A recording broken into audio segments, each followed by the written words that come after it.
movies and games and TV shows, the Cinemaniacs podcast. Welcome back, everybody, to the Cinemaniacs podcast, where we talk movies, games, and TV shows. I am your host, Maceo, and as always, I am joined by my co-host, Matthew. We got a lot of stuff to cover today.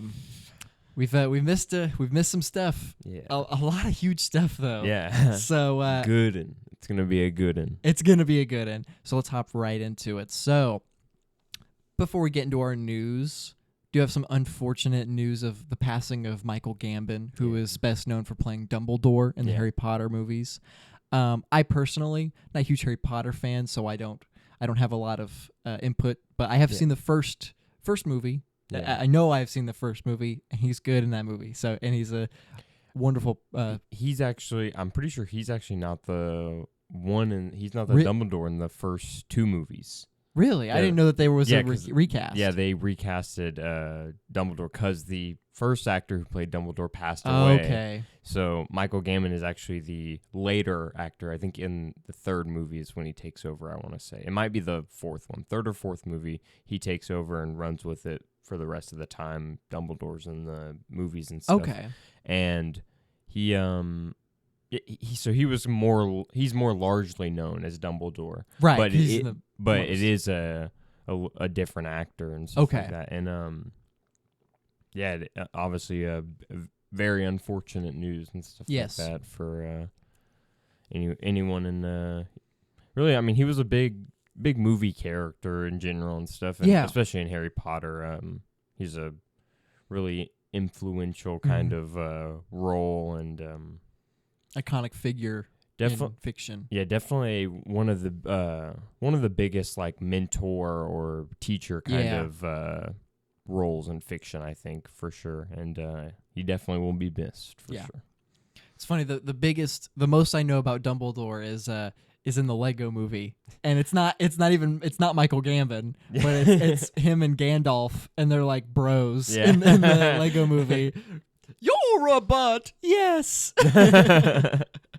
But yes, rest in peace to Michael Gambon. For sure, man. Now we can hop into our news. Yes. Let's get on a roll. So, Netflix is planning to raise prices after the actors' strike. The writer's strike we've already talked about, is over now, but the actors' strike is still ongoing. So after the strike is over, Netflix will be raising prices.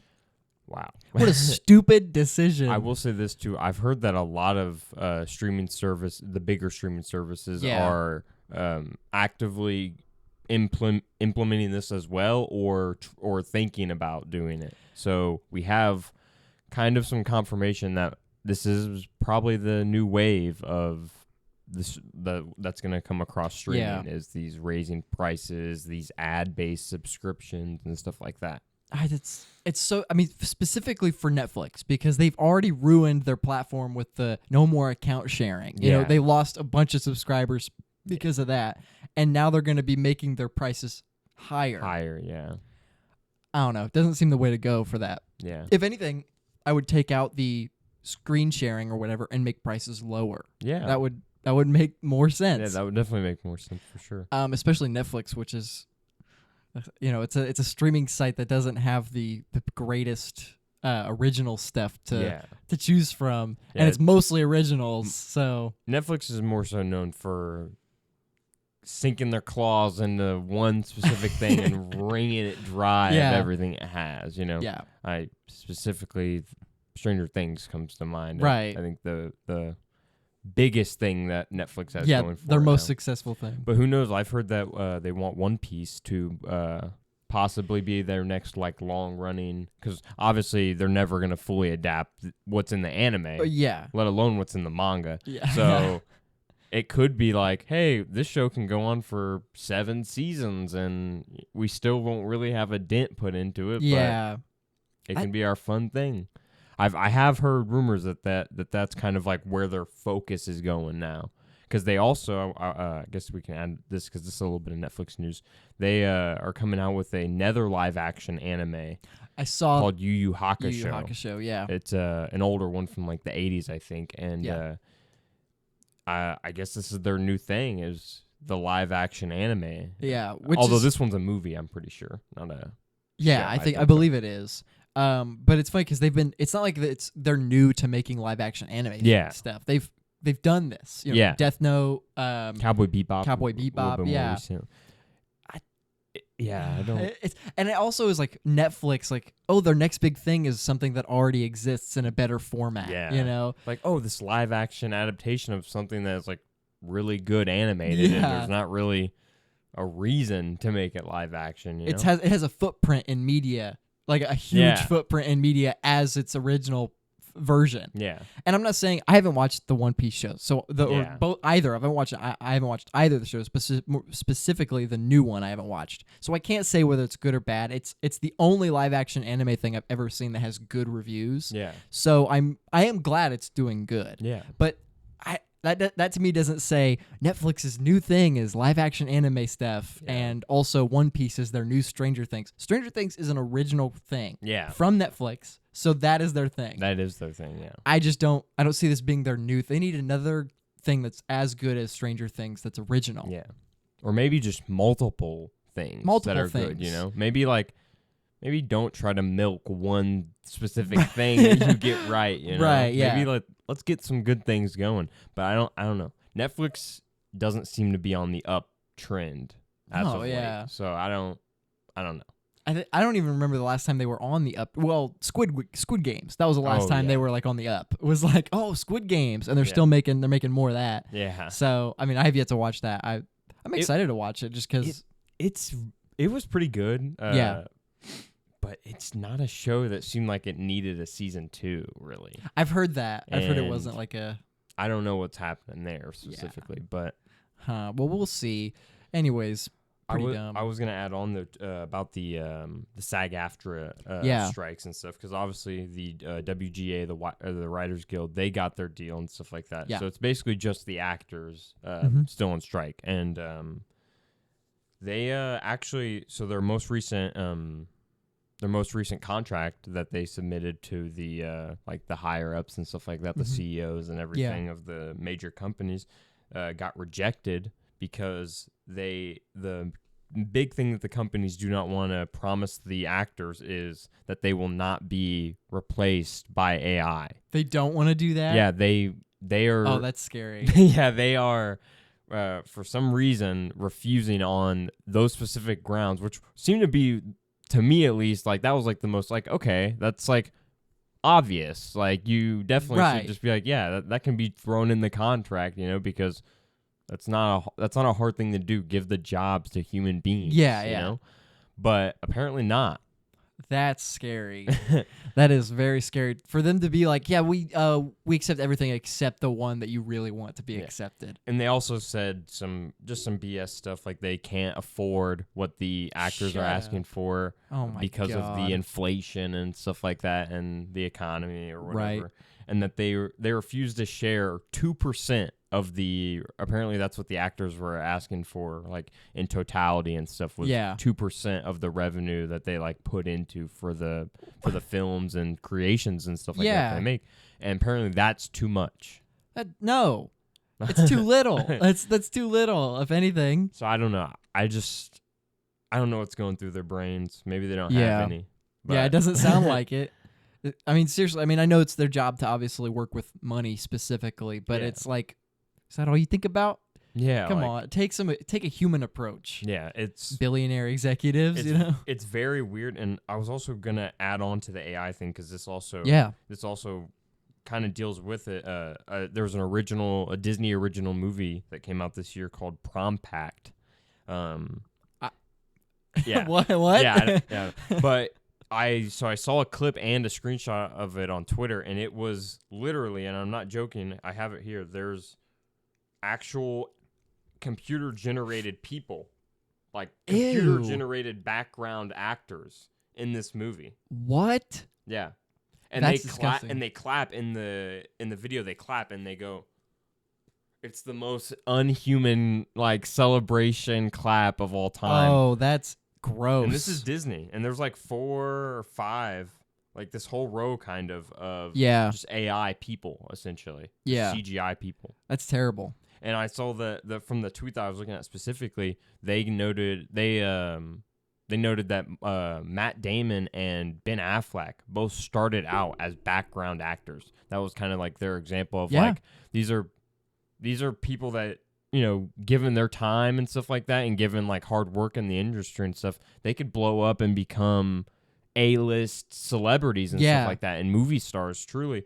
And now they possibly don't even have a chance if they're getting replaced by, you know, computer generated people. They're not given a chance. And also, what does that say about like us as a society and stuff that we'll watch movies that have, I mean, I won't, but I'm not watching that shit. But people will watch movies with AI creatures. Yeah, like literally people like that job could have easily been done by a human that could get, you know, paid for that. Pay him $5, you know, just to sit there and clap. Random personal movies. They used to get random people off the street just to be like, here's $10. Come do something for us real quick, you know.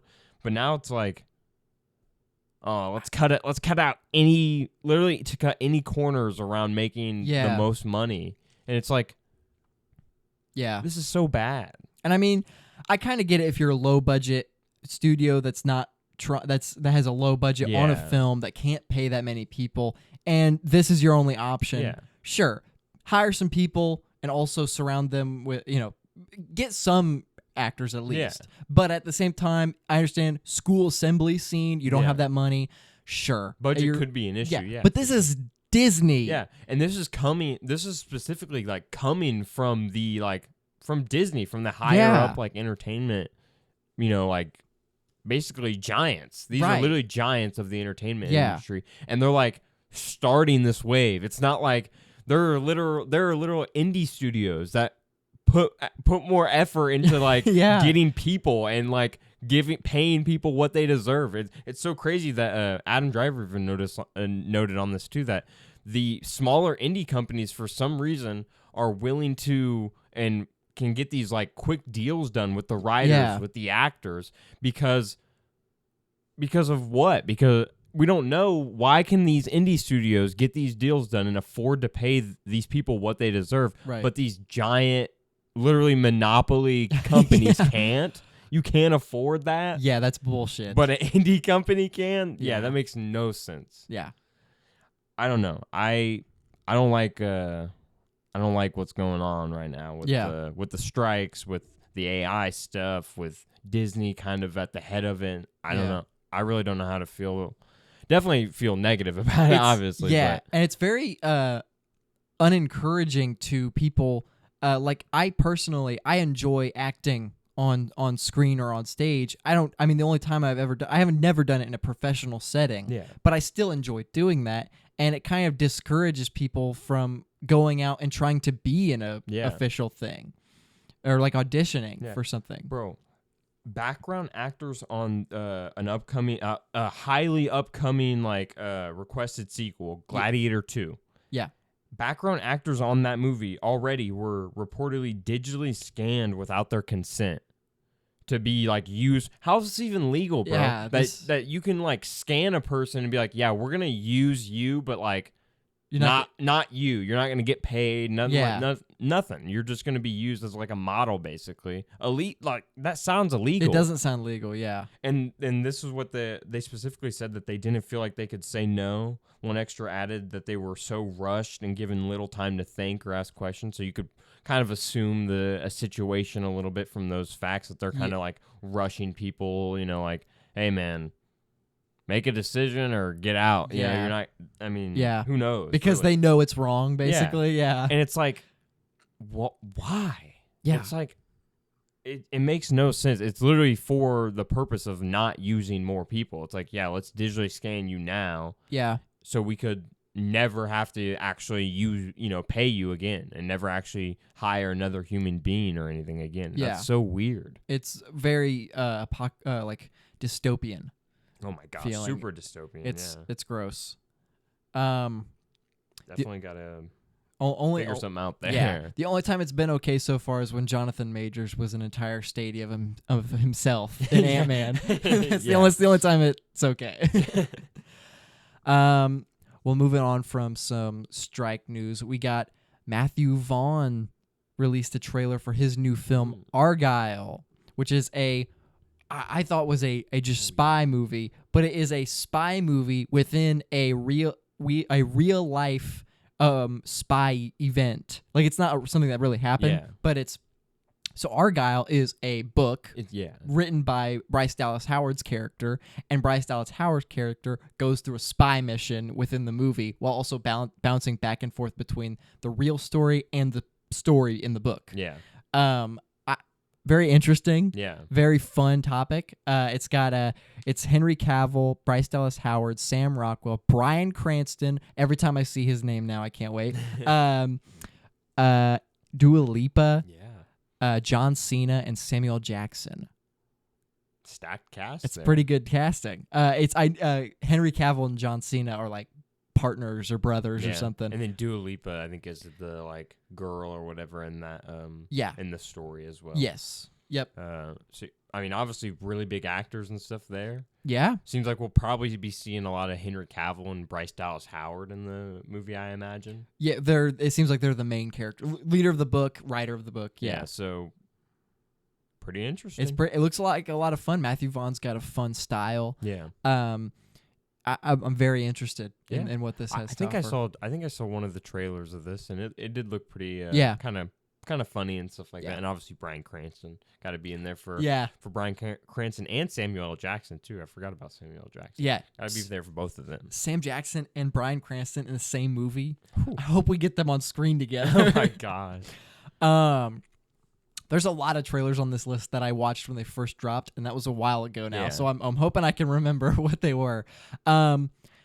Next Goal Wins, a Taika Waititi film starring Michael Fassbender. Yeah, it's a comedy about New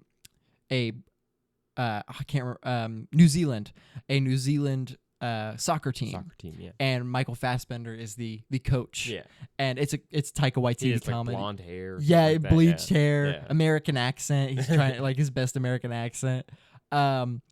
It just looks like a heartwarming comedy. Yeah. And it looks. I just thought it looked pretty good. I mean, it does look pretty good. It gave me the same feeling that Jojo Rabbit gives, which I know you haven't seen, but it's a lot of childlike innocence in like a really kind of dark, kind of story around it. I don't know that this will be a dark story, but it'll have some human moments for sure. But I thought this looked very interesting. Very interested in this. Michael Fassbender, really, really talented actor, of course. Amazing actor. And Taika Waititi, I think a lot of people are ready for him to put something non-Marvel out again. Yeah. And also put something fresh. Fresh, yeah. Fresh, yeah. That's a good way to put it. And this seems like it could be pretty fresh, so let's see. It seems pretty interesting. Haley Atwell is confirmed to be playing Laura Croft in the animated show. The animated, I believe it's an animated Netflix show. Laura Croft show. And she'll be voicing her. So that's pretty fun. Yeah, that's cool. I've never even played one of the, I don't know, what's it called? Tomb Raider. I've never even played a Tomb Raider game before. So I don't. I know she's a big figure though in gaming. Yeah. And I think Angelina Jolie played her in live action. She played her in 2 movies, I believe. They made 2 films. But yes, the polygon boobs. Yeah. But Haley Atwell is going to be Laura Croft. Cool. Spawn, the Spawn reboot of the 90s movie is confirmed to be coming out in 2025. That's the only news we got on that. Was Spawn is happening still, and it's 2025. I've never seen the original. Yeah. But it's a cult classic. Yeah. I don't know. I don't really know anything about Spawn. I think I might have. For some reason, I think he might have been in like Mortal Kombat versus DC or something like that. One of those like fighting games, possibly. That would make sense if he was. I think I might have interacted with him in there, and I always thought that he had like a really cool like costume design and stuff. He's really cool. I think he's Dark Horse Comics, which is the same as like Hellboy and stuff. Yeah. It would make sense for him to be in a Mortal Kombat game as like a DLC character. Yeah. Makes total sense. I swear he's been in a Mortal Kombat game before. It might have not been Mortal Kombat versus DC, but one of them for sure. But yeah. Seems pretty interesting. Leave the World Behind, which is a movie starring Ethan Hawke, Julia Roberts, and Mahershala Ali, and is a Netflix original film. Got a trailer for that, and the trailer is very doesn't really give too much away. It's just it gives off like a creepy the world is watching kind of. It kind of feels like Don't Look Up a little bit. It gives off that kind of feeling of Don't Look Up, but with different kind of cast and plot around it. Okay. But that's kind of what this has given me so far. Leave the World Behind. Know literally nothing about it, but it comes out. I believe it comes out at the end of this year on Netflix, if not close to the beginning of next year. Yeah. Silent Night, a film starring Joel Kinnaman, and is a Christmas film, and is from the producers of John Wick. Is a completely dialogue-less film. Wow. He plays I believe he's deaf. And he's also mute. He might not be deaf, but I know he's mute. He's a character that does not speak. Oh, I remember it. Sorry, it's been a minute. He gets his throat ripped out. He gets his vocal cords ripped out, and he cannot speak. So the entire movie is dialogue-less and is just John Wick violence the whole time. John Wick action and violence. Wow. Which is funny because we got a movie last year almost by the exact same name, Violent Night, from the producers of John Wick. So it's basically the same thing, but it's a normal dude on Christmas. Yeah. And he's just John Wick type character. That's cool. It looks like it's going to be a lot of fun, a lot of just cheesy action. Yeah. Cool John Wick style action fun. Nice. Pretty interested in that. Yeah. And then the last thing I had for my mainline games and movies, games, and TV news, The Iron Claw, starring Zac Efron and Jeremy Allen. White. Jeremy Allen White. Yes. I just remembered this now that you said them too. This trailer, I think we might be looking at Oscar nominee Zac Efron. Ooh, really? I think we might be. I think Jeremy Allen White has potential too, just because he's so big in The Bear. Yeah. And he's proven himself there that he's got a chance here. But this trailer really shows off Zac Efron. I think that's what we're looking here. It's based on a true story. I believe it's based on real characters, real people. Two wrestlers. Okay. And they look like boxes. They look like Minecraft people. Oh yeah, the wigs or whatever that they have on, like the short bowl cut wigs, like old like Lou Ferrigno Hulk wig kind of hair. That's what they look like. They look like Lou Ferrigno Hulk. Bro, Jeremy Allen White looks so weird with that hair, especially because in The Bear he has it's just like normal hair, and it's it's just like his blonde kind of wavy-ish kind of hair. Yeah. He looks so weird with that wig on. And then Zac Efron, who has, I know he's had surgery on his jaw, but he's also so humongous in this movie that it just adds to it, and he looks like Minecraft Steve. That's what he looks like. He looks so funny. But I'm very excited for this. This is an A24 film too. Nice. Zac Efron, Jeremy Allen White, A24. Very excited to see what this turns out to look like. Yeah. Wow. But that's my news this week. Okay, well, I'll start it off with a banger. Okay.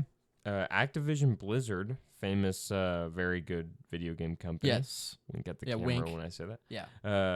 They confirmed that Guitar Hero is coming back. Is it? Yeah, so I'm guessing a new Guitar Hero game is in the works over there. There's really there's no point, because there's a website. There's literally some guy put together a bunch of years ago. Yeah. There's a website wwhere you can upload your own Guitar Hero songs with your Guitar Hero controller. Dang. And just play anything. I mean, literally anything. Yeah. You could program a guy's fart in there. It's like you could put any song, any sound in there.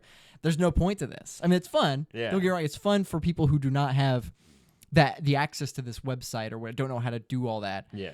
But it's also limiting for those people because they're spending a whole bunch of money on something they don't need to. Yeah, that's true. So this is kind of pointless, but at the same time, and I'm guessing they'll make new Guitar Hero controllers. Oh, and I'm stuff sure. like that too, yeah. You know? Nicer, probably more designed. Yeah.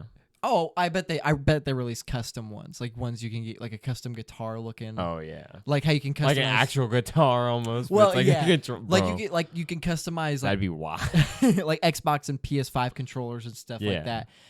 I'm willing to bet they'll let you customize a guitar controller, that's like, however you want it to look like a guitar. Yeah. But that's fun for the new generation. I would say the kids coming up with their gaming systems and stuff. That's a lot of fun. But for the parents who don't know about this thing that exists, don't spend $60 on a new game. Just get on a website. Very true.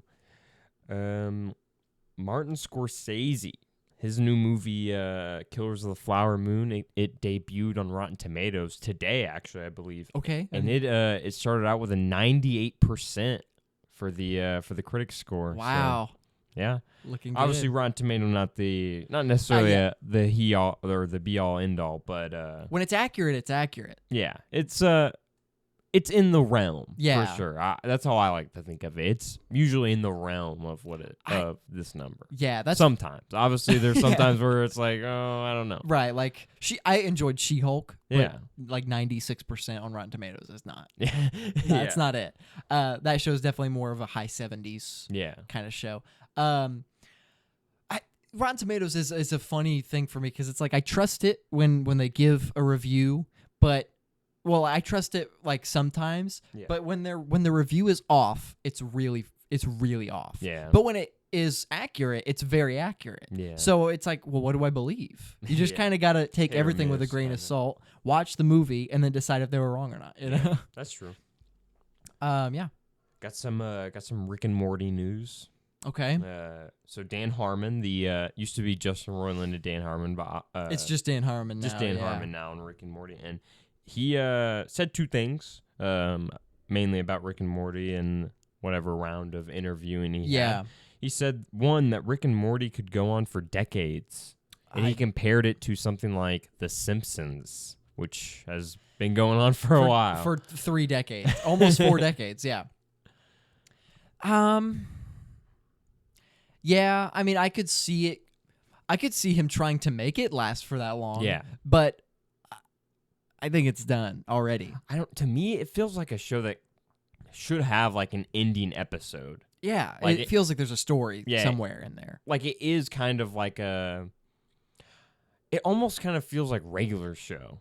Like that's a good way to put it. It's discombobulated and stuff, but it's like discombobulated in a like still kind of character plot driven way. Yeah, like there is still like a story about the characters kind of growing, and there is kind of themes in a season as well, regardless if they're treated like serious or not, you know? But it definitely feels like there should be like a finale, you know? Yeah. It doesn't feel like it should be like Rick and Morty season 12, we're back, you know? Like wubba lubba. Oh, it's still funny. Wubba lubba dub dub, I guess. Yeah, I don't, because Simpsons and like Family Guy, those two shows specifically, with both of those shows have been on for decades.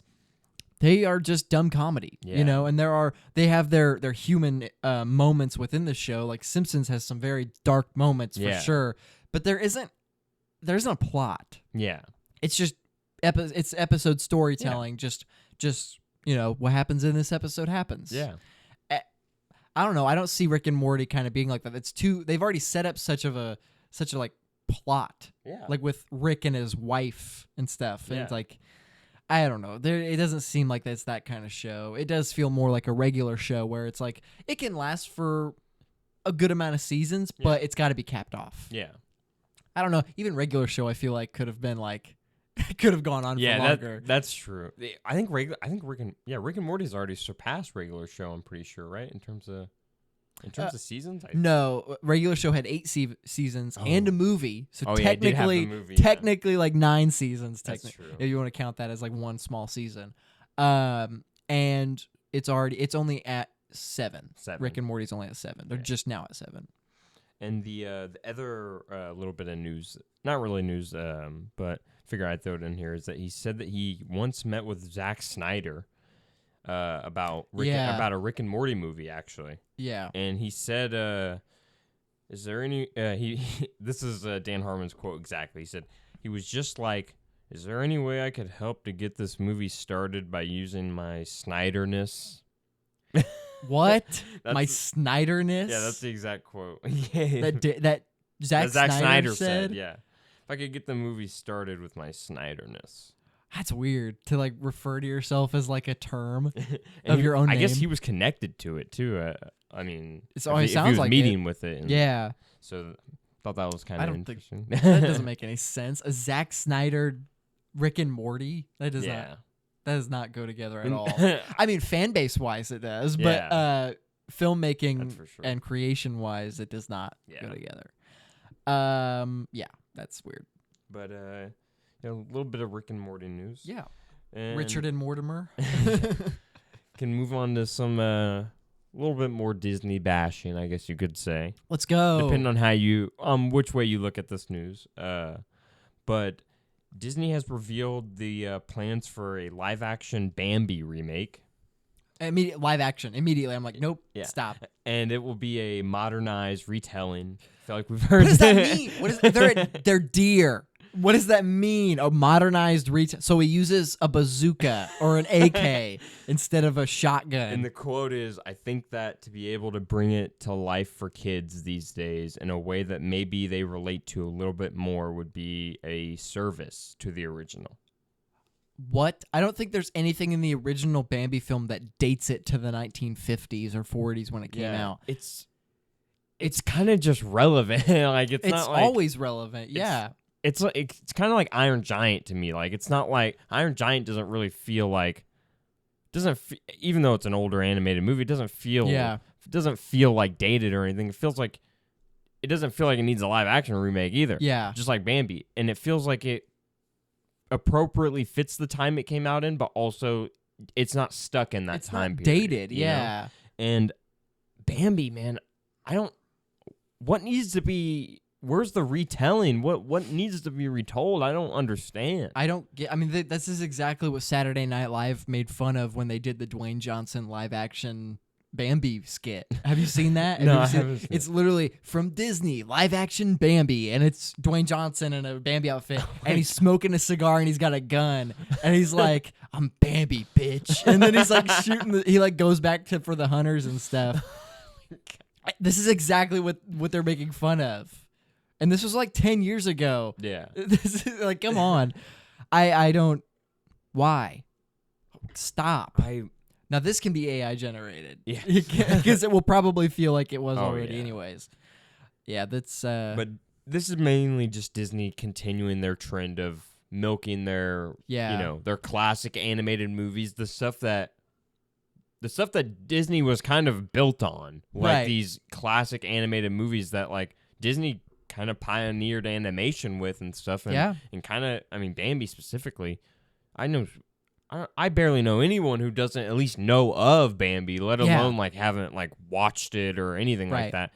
And Bambi's a huge movie, and I just don't see the need for a live action. It's it doesn't. We're gonna see like real deer, like they're like Lion King-esque deer. Yeah, like we're gonna see a real deer like just die emotionless, like.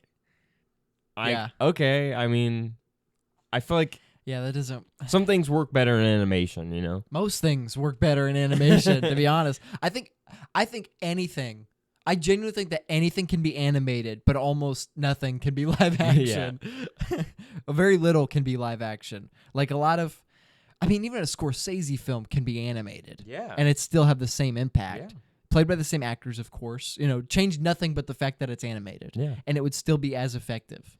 And I wanted, so this is more Disney. More news, Disney, yeah. And it's about their newer film Wish coming out. It's not a Pixar movie. It's a Disney animated movie. The princess, the classic Disney princess film. And it marks their I forget what the year is, but whatever. It's an anniversary kind of movie for them. I don't know exactly what like milestone it is, but it is like a I don't know, 80-year, 90-year anniversary of like their animated of movies Disney and stuff. Yeah, so it's like they've hit it's so like a many culmination of their animated movies in some way. Oh, it's their 100th. It's their literally their 100th year. Oh, I guess. wow! I thought that was already. I thought that already happened, but yeah. So I guess for their 100th anniversary, this is kind of their animated movie, and a lot of people are kind of giving them flack on the internet and stuff because the animation style is kind of Pixar. It's kind of Pixar-esque, but it's not as good as Pixar. It's just like it's simply 2D version of their 3D animation. Yeah, that's all it is. And so they so the director specifically the director specifically wanted to give or was asked about like giving a nod or paying homage to Disney's like classic 2D animated films and stuff. Right. And they the filmmaker said that they did consider going in a 2D route, but they felt like that 2D doesn't. They basically said that 2D limits you in ways that 3D does not. And they cited in terms of one that I really don't get is they said that emotions can't be displayed or expressed in the same way in 2D compared to 3D, and they also said that the movement around environments and stuff can't be portrayed. Now that is a decent. That's fine. That's a decent remark, but this was immediately met with a lot of people, specifically on Twitter and stuff, citing really big like anime moments specifically. Yeah. Because anime is for the most part all 2D. Yeah. And they displayed big anime moments like the specific scene in Attack on Titan season 3 part 1, I believe, where Levi's getting chased through the town. It's in like the first or second episode. It's a very acclaimed animated scene because of how much stuff is going on and stuff, and the gunshots and the movement and everything. Right. But it's really acclaimed for the direction for how many angles and for how far you see Levi travel in this actual like 2D animated thing. You see him move and cover a lot of ground. How far he goes. And it's actually really crazy. It's a really crazy scene. And also Demon Slayer has a lot of moments too where there's the characters cover ground and they move and they move in that show. And they show and they really can round out like the area, almost like the battlefield. They kind of can make that come alive. Mm-hmm. And a lot of people cited that as examples of like how 2D doesn't necessarily limit you and how you could get those things you want to achieve in 2D if if the proper budget was allocated and stuff like that, and you the right animators and everything, and all that came together. But a lot of people wanted the movie, I think, to be 2D because of the 100th year anniversary and because of it trying to be like, oh, we're celebrating Disney animation, but this movie is going to be done in kind of the worst like art style that our movies have been recently and stuff like that. Kind of a lifeless art style at this point, just like bland. Yeah. And they should have just actually done it in 2D, like the original, like 1940s 2D, like how they drew them on note cards and stuff. You know?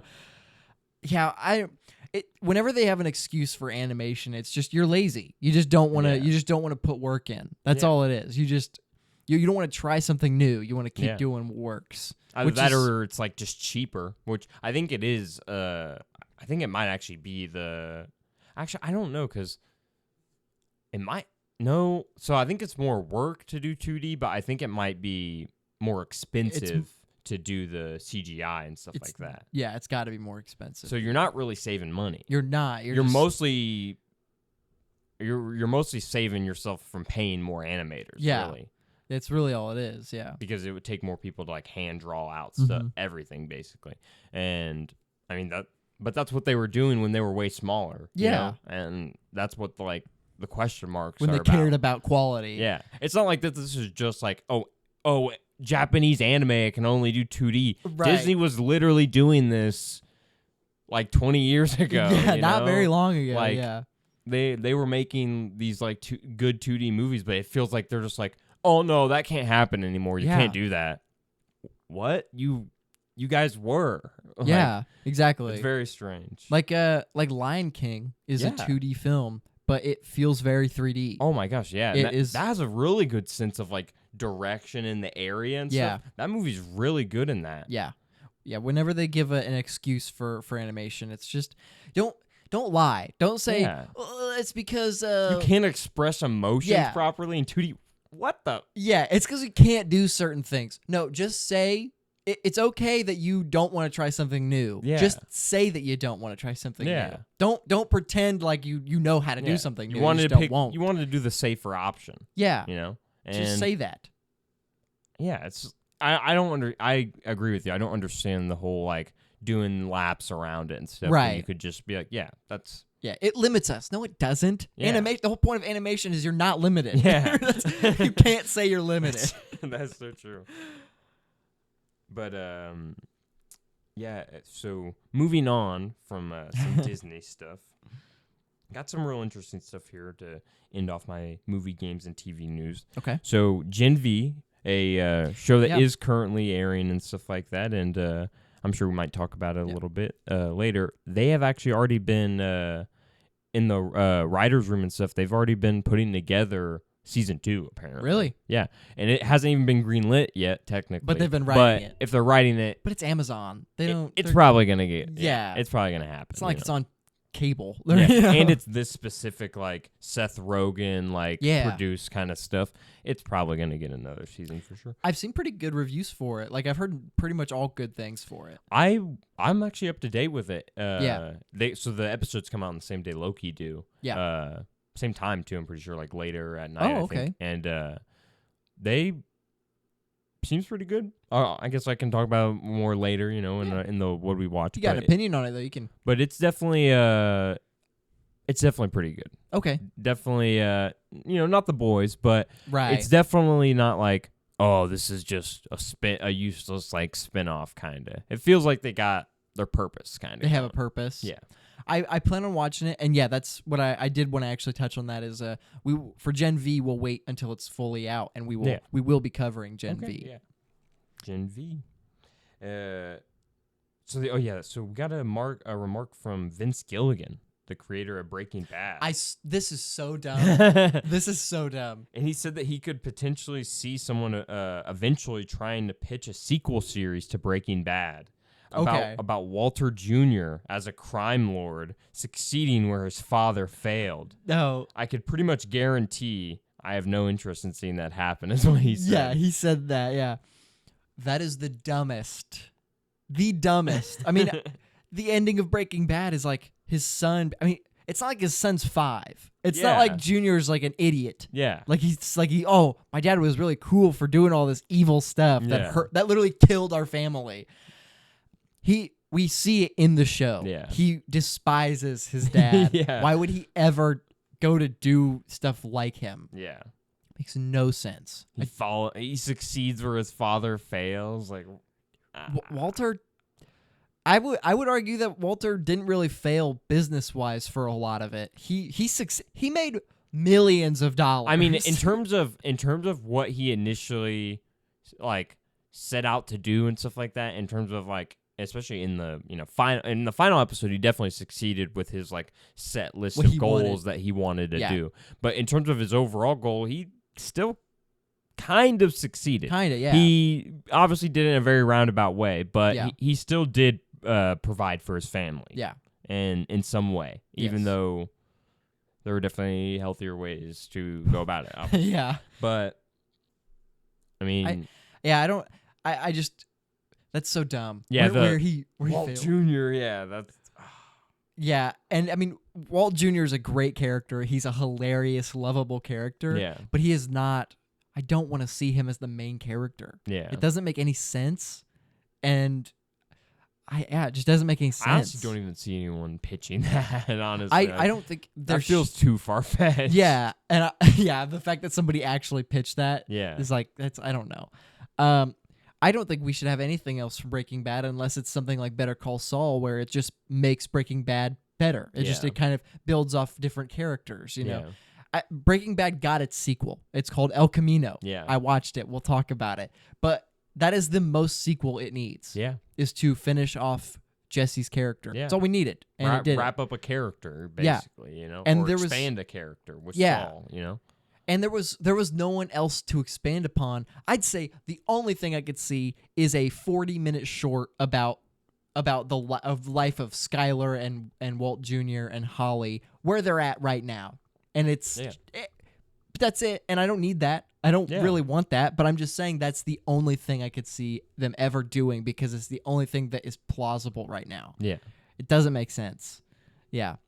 Don't do that, please. Thank you, Vince Gilligan, for not doing that. So apparently the next Scream movie, they got theories that it's going to be taking place during the Christmas time. Okay. So we could be getting a Christmas-themed Scream movie. It's kind of surprising because I guess it's not that surprising because it's a Halloween character, Halloween time film and stuff.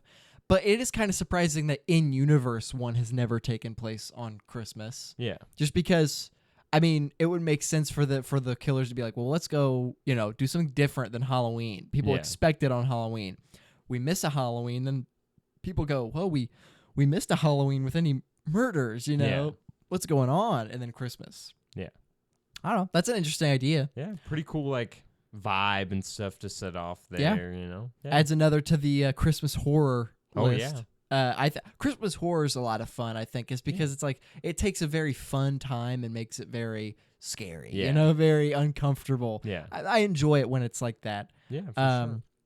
But I think another Scream movie, of course, there's always the question, do we need another Scream movie? But the fun thing about Scream is that it knows that it's already it's kind of already a parody in of itself. Yeah.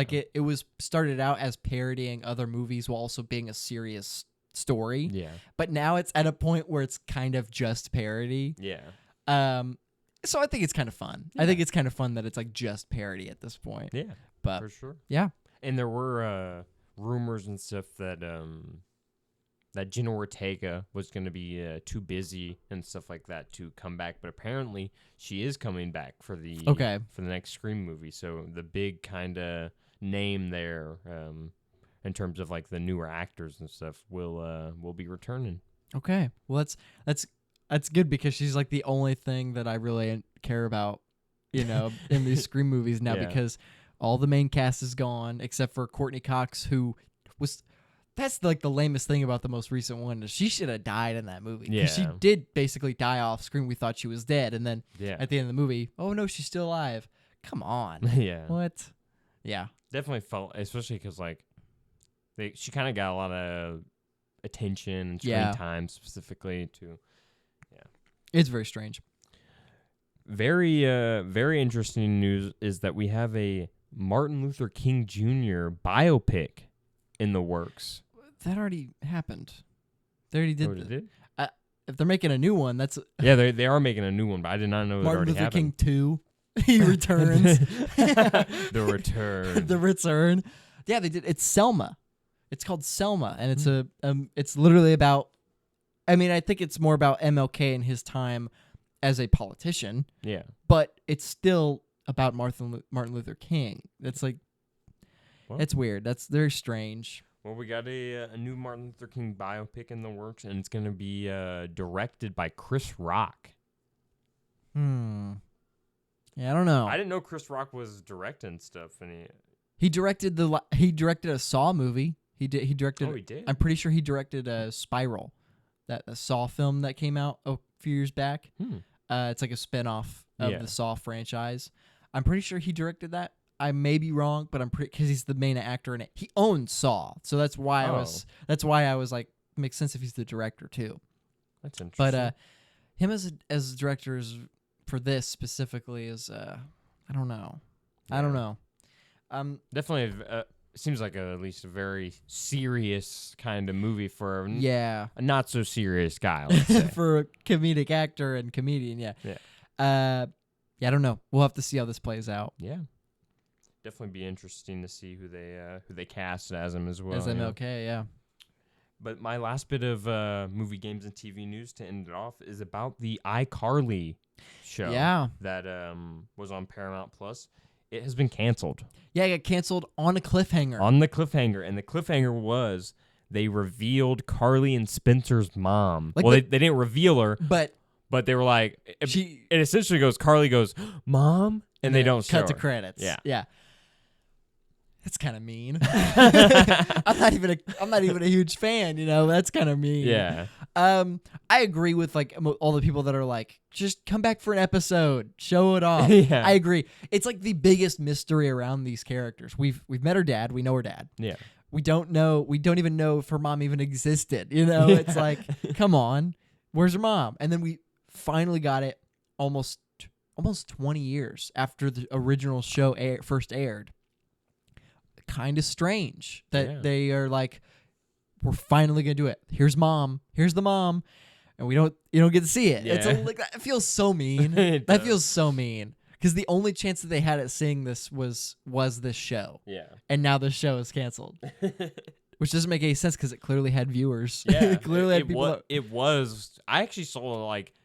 Not like it wasn't super popular, but I saw it every now and then on like Twitter and stuff like that. It would make its rounds and stuff. So I was like, wow, it actually is decently popular. It's doing pretty well, it seems like. But I did see it might have had to do with the strikes, which could make sense. But at the same time, I don't know. Maybe it ends up coming back. It's very strange. Yeah, it could. But it's very strange because that show, why would that show in particular be affected when these actors and these creators, they wanted to do that. It was like, Miranda Cosgrove and guy that plays Freddy and the guy, I don't know their actors' names, and the guy that plays Spencer, they're doing nothing. Yeah. They have nothing going on other than this show, and they love doing it. Yeah. Why would you take that away from them specifically, especially when people love watching them? Yeah. It doesn't make any sense. I don't know. That's very strange. Yeah. Unfortunate. The show wasn't, from what I saw, the show wasn't great. I saw like the first season. I was like, yeah, this is not good. But if you're enjoying it, you're allowed to enjoy it. Yeah. And especially if you're a big iCarly fan. Yeah. Anyways, that hurts. Yeah. Anyways, we can jump into our comic book movie news. There was a shocking amount of comic book movie news that got released specifically this week. Yeah. Crazy amount. Let's get into it. Yeah, so, off the bat, some simple news. Got a new Joker 2 image. Joker Foliateur. Just an image of Joker looking up in the rain. Very cool cinematic shot. Oh, yeah. This is a very nice shot. Still got up. As of right now, I believe the movie's still slated to come out on October 25th, I think, of next year, which is the exact same day that that the first one got released on. Nice. So it's, I don't know if the 25th is the correct date, but whatever day the first one came out on, this one's coming out the exact same day. So yeah, Joker 2. Musical. And we also got Lady Gaga. Apparently has been going method actor for this movie and has requested that people call her Lee on set. This sounds like a Jared Leto. And that doesn't give me excitement. Yeah. I don't know, man. She feels like she's perfect for the role, kind of. But for this kind of like version of the character, yeah. Yeah, but I still got to see it, Yeah, and like the method actor thing, that definitely is unnecessary. Oh, yeah. Well, not like all method actor things. Some method actor things are like, well, I don't know if that helps them, it helps them. Yeah. But something like this is very like jerkish. It just feels like feel you're like, it feels you're affecting everybody else around you when you are like this. But I tried to rationalize it. I was like, well, if I was doing a character and I had to be someone who's completely not me, someone batshit insane, I might want them to refer to me as that character so I feel more like that character. Yeah. But I don't know. Just acting. Yeah. Just pretend. I get the thought process and stuff, but it's I I'm sure Joaquin Phoenix is even a method actor on some levels as well, but he's like, he lost weight.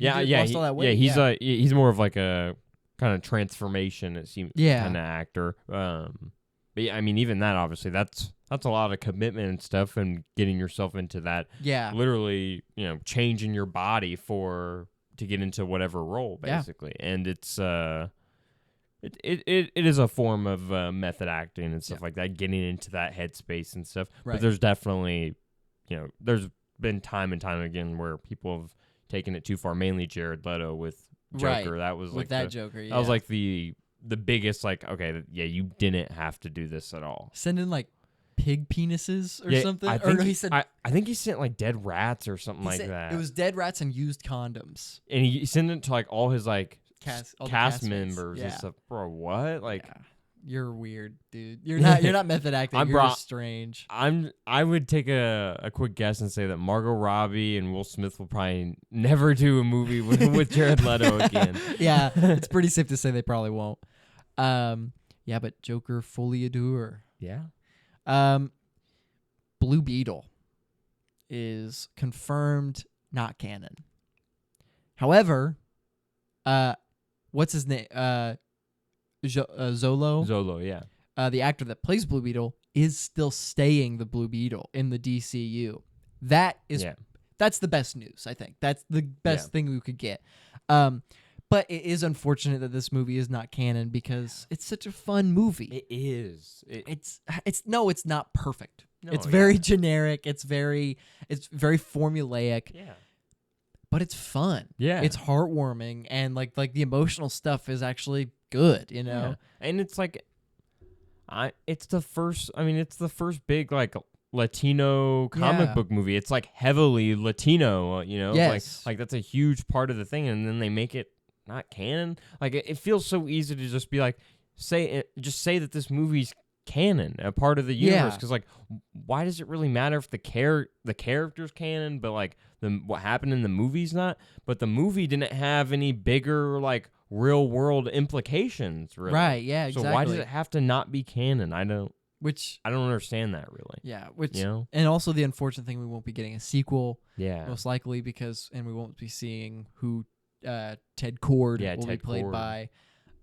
Which people were saying Jason Sudeikis. So what are they? So if they start over, is that what it's gonna be then? Like they make a new first Blue Beetle movie, or? Well, here's how I'm picturing it.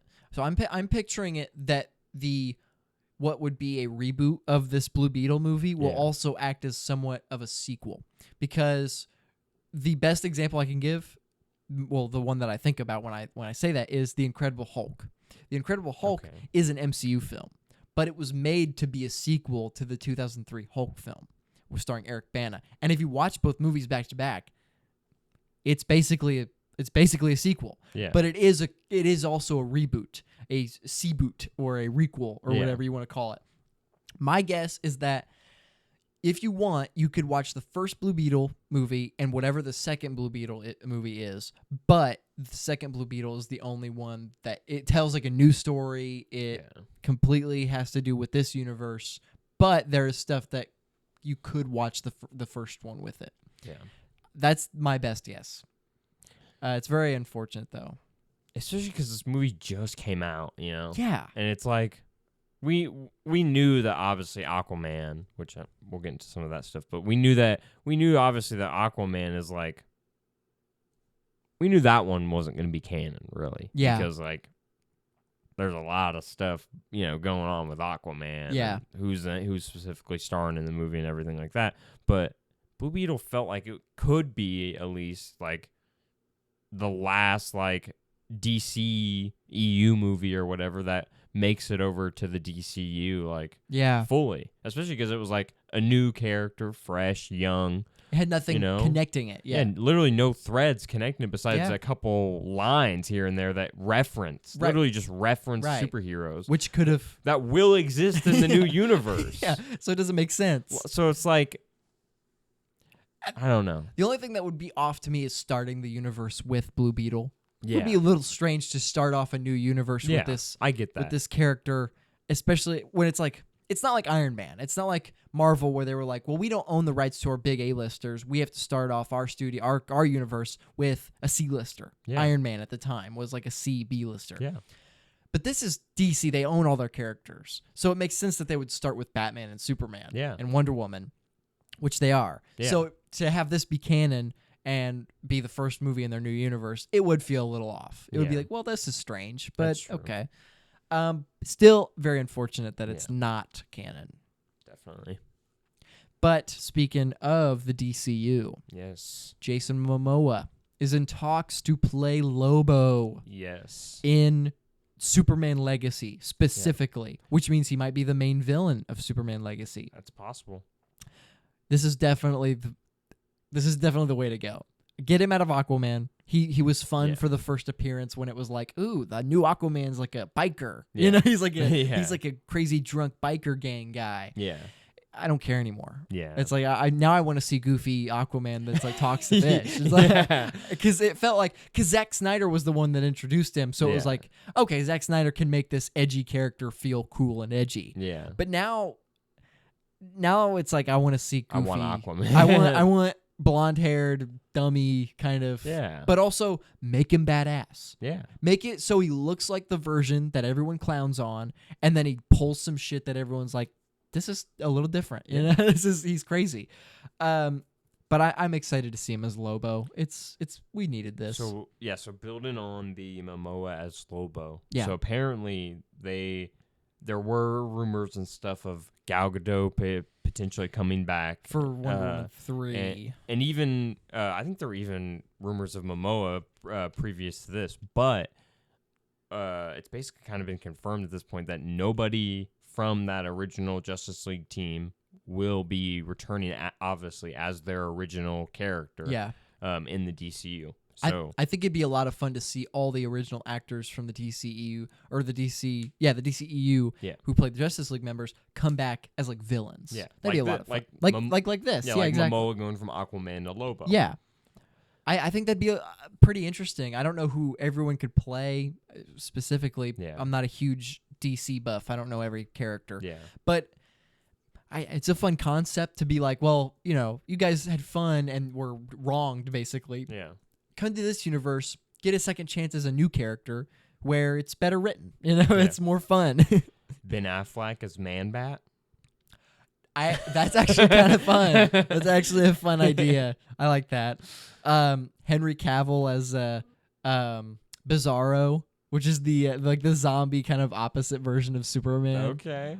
That's fun. Yeah, I think that's it. That's just like some fun opposite kind of. Yeah, I think cool. Like Gal Gadot is like Zatanna, the magician girl. Yeah. I don't know. Just Ezra Miller as himself. Ezra Miller as Reverse Flash. I can't wait. It's so funny because he would suck as Reverse Flash, but also he is Reverse Flash in real life. So kind of like which way, you know?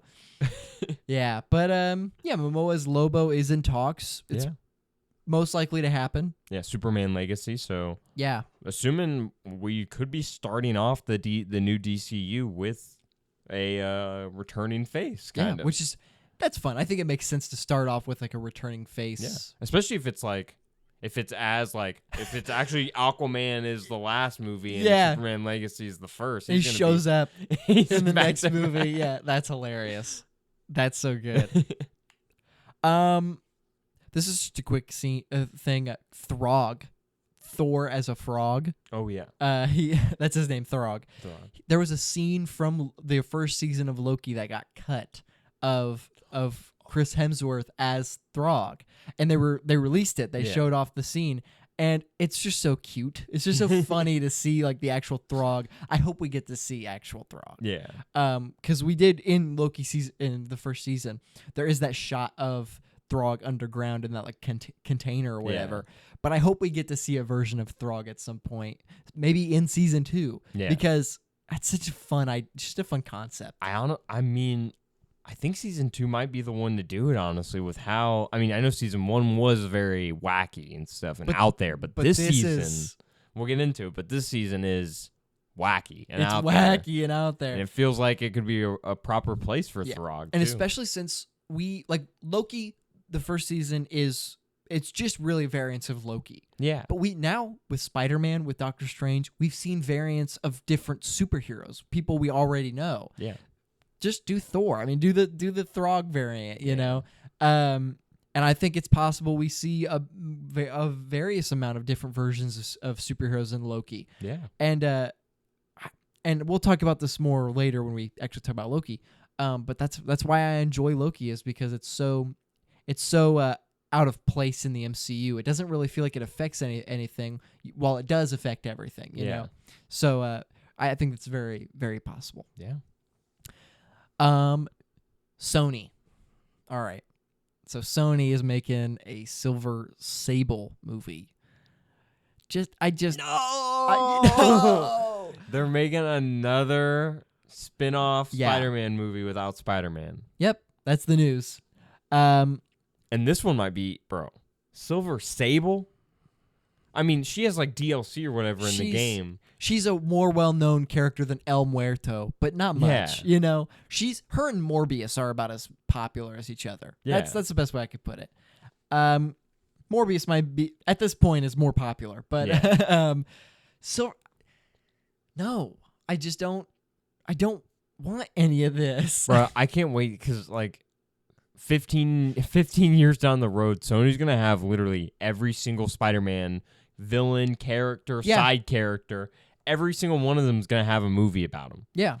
And it will have amounted to nothing. They will have no big event that leads into it. It can't even be like an alternate Spider-Man movie. Like, we can't get like a superior Spider-Man movie or something like that. It has to be Silver Sable. Yeah. It can't be, what's their most successful franchise? Spider-Man. What's their most successful Spider-Man part of that franchise? The Spider-Verse movies. Yeah. They have literally made movies based around the concept that infinite versions of Spider-Man exist. Yeah. And yet their live action series of Spider-Man based characters has no Spider-Man and could easily use any of the other versions. They could come up with one. Yeah. They could create a new version. They could just cast a new guy as Spider-Man, as Peter Parker in this universe, and have it be a terrible movie. They could make an original variant of Spider-Man. Wow, that's crazy. Oh my God. He could be Sony, he could be your Spider-Man. I mean, at this point, you can't even argue that Tobey and Andrew are their versions of Spider-Man, because those movies are looked good upon. You know, it's like, okay, maybe not. Maybe like the TASM series is those movies aren't specifically fondly looked great upon, but Andrew is. Yeah. Tobey is. Absolutely, yeah. They're in the MCU. They're more so MCU characters to me now, because those movies, I've never viewed those movies as Sony movies, because they were Sony when they first had Spider-Man. They were like, oh, okay, we got to do something with this. Yeah. And Andrew was their second attempt at that, and it didn't land, but he doesn't feel Sony. Yeah. It feels like Spider-Man. But this is just Sony, because it's just characters that they own, and like they're not interesting. Like, so I really imagine if this movie ends up getting like the El Muerto treatment, where it's like, okay, this movie is like a movie we can just like shit on and make fun of for like 6 months, a year, however long El Muerto was going around. It might have been longer than a year, honestly. It might have been more than a year, yeah. And all for it just to get canceled at the end of the day. I mean, that's a decent likelihood, depending on how much backlash and stuff happens and everything. I don't get the thing is there's not a lot of people backlashing it. I feel like it's just a lot of people that are just like, we don't care, because we're tired of backlashing. We have already we have backlashed enough to where they should know that we don't want any of this, and they're still announcing stuff. So it's like, I'm tired. I don't want to. I'm just gonna let you let this. Just let it die. Yeah. I'm gonna let you suffer the consequences. It's like, we're warning you now. Don't do it. Yeah. And then they do it, and we're just gonna let you face the consequence.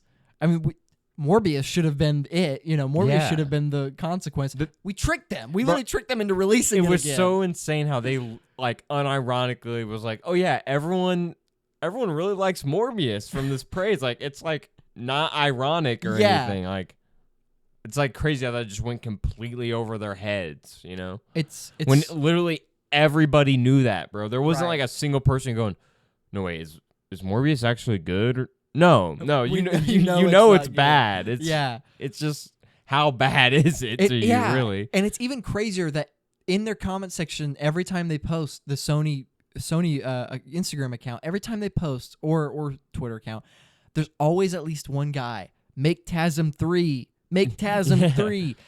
The cast is down. They want to make a movie. It's up to you to say, yeah, let's make this movie. Bro, you could make Spider-Man 4, bro. You could make, you could literally continue both series of Spider-Man movies, and yet you choose to make so much more money too. Yeah. And yet you choose to make these shitty one-off. Well, I guess technically connected. Yeah. Whatever. Connected to an ambiguous Spider-Man references. Yeah. Oh my god, those are the best. Yeah. I love ambiguous Spider-Man references. Is that Spider-Man on a wall? This is in the Spider-Man universe. And it's just a big tease. They're just like, yeah, actually it's not in that universe at all. And it's even crazier to me now because the Tobey and Andrew movies, should they come back, would make more money than they would have before because they're also part of the MCU now, which would make these even more so tied into these movies. Yeah. Let's say there's a person who only watches MCU movies. For some reason, only follows the MCU movies. Oh, these two characters that appeared in these movies, I got to watch their movies now to see what they're doing so when they appear again. Money. Yeah. It's money. Literally. I just don't get it. I don't get it. And that's not even mentioning the loads of Tobey Maguire fans out here that will I mean, we'll be in the theater day one, bro, for Spider-Man 4. And then Andrew's been getting his flowers, obviously. Yeah. We will show up for his as well. Like it's and that's not even mentioning like the Tobey fans that are Tobey fans. Yeah. Like they don't acknowledge that any movies have come out after Spider-Man 3. Yeah. And they will forever only love Tobey Maguire. And you get Sam Raimi back on it too. Yeah. Like it's like it's there. It's like do it. Yeah, and Sam Raimi he's still in the comic book. It's not like he's like, you know, it's not like he's one of these directors who's like, nah man, them comic book movies gotta go. Yeah. He's literally like, no, I'll make a comic book movie. I don't care. Yeah. You know? It doesn't make any sense to not do these movies. Yeah. It doesn't. And yet you're still doing these movies.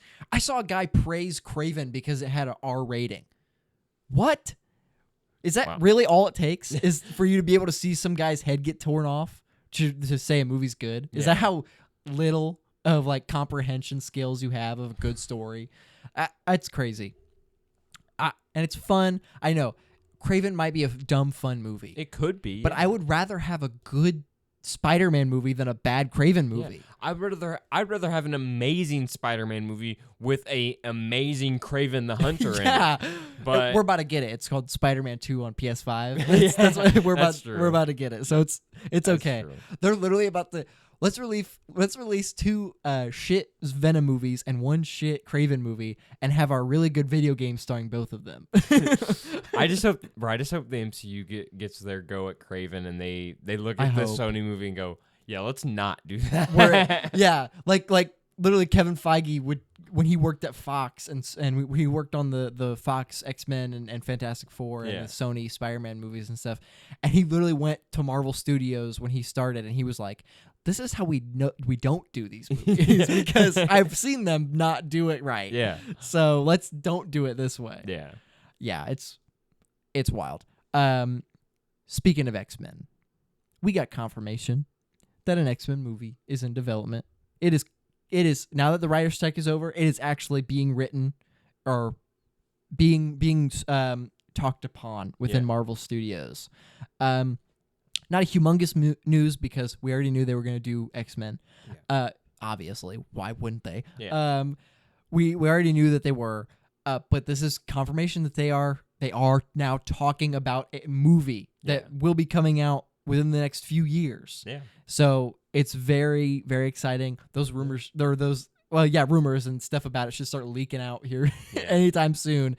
So that's a lot of fun. Whenever we get our next Marvel panel, we could potentially get like an official straight up we're doing logo. This movie, you know? Yeah, we could logo, get straight up, year possibly. Yeah, and the next I think it's D23. Actually, I don't know if they can do anything because it would be in November. Yeah, November. That's when it would be, but that depends on if the actor strike is still going on. So we'll see. Yeah, D23 could be potentially very big if Marvel's there. I mean, it's Disney stuff, so if Marvel has stuff to announce, they'll announce it. Yeah. But yeah, X-Men in development officially. Awesome. I'm Ironheart and Daredevil. So this was the biggest thing I've seen so far with Disney Plus stuff. Yeah. Well, that's not entirely true. The biggest stuff I've seen with it's okay. So Ironheart and Daredevil have both been pushed back to 2025. Ironheart, okay, sure. Sacha Baron Cohen has been talking about it recently. He apparently was seen on set. Yeah, Mystery Man, I think, is what they officially kind of referred to him as. Yeah, and I say on set, not these would be old sightings because they're not filming right now because of the strike and stuff.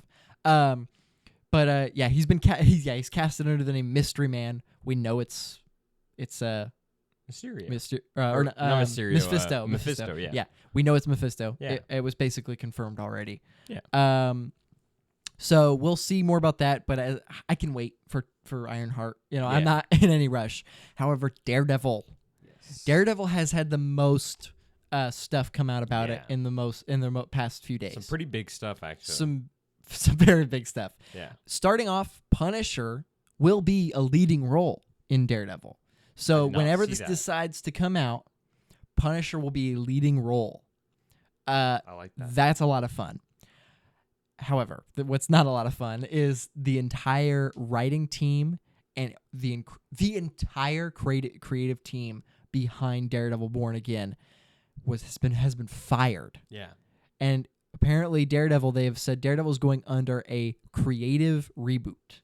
Yes. Which just means they're hiring new people. Yeah. Basically, Feige ain't like what he saw. Yeah. Which is...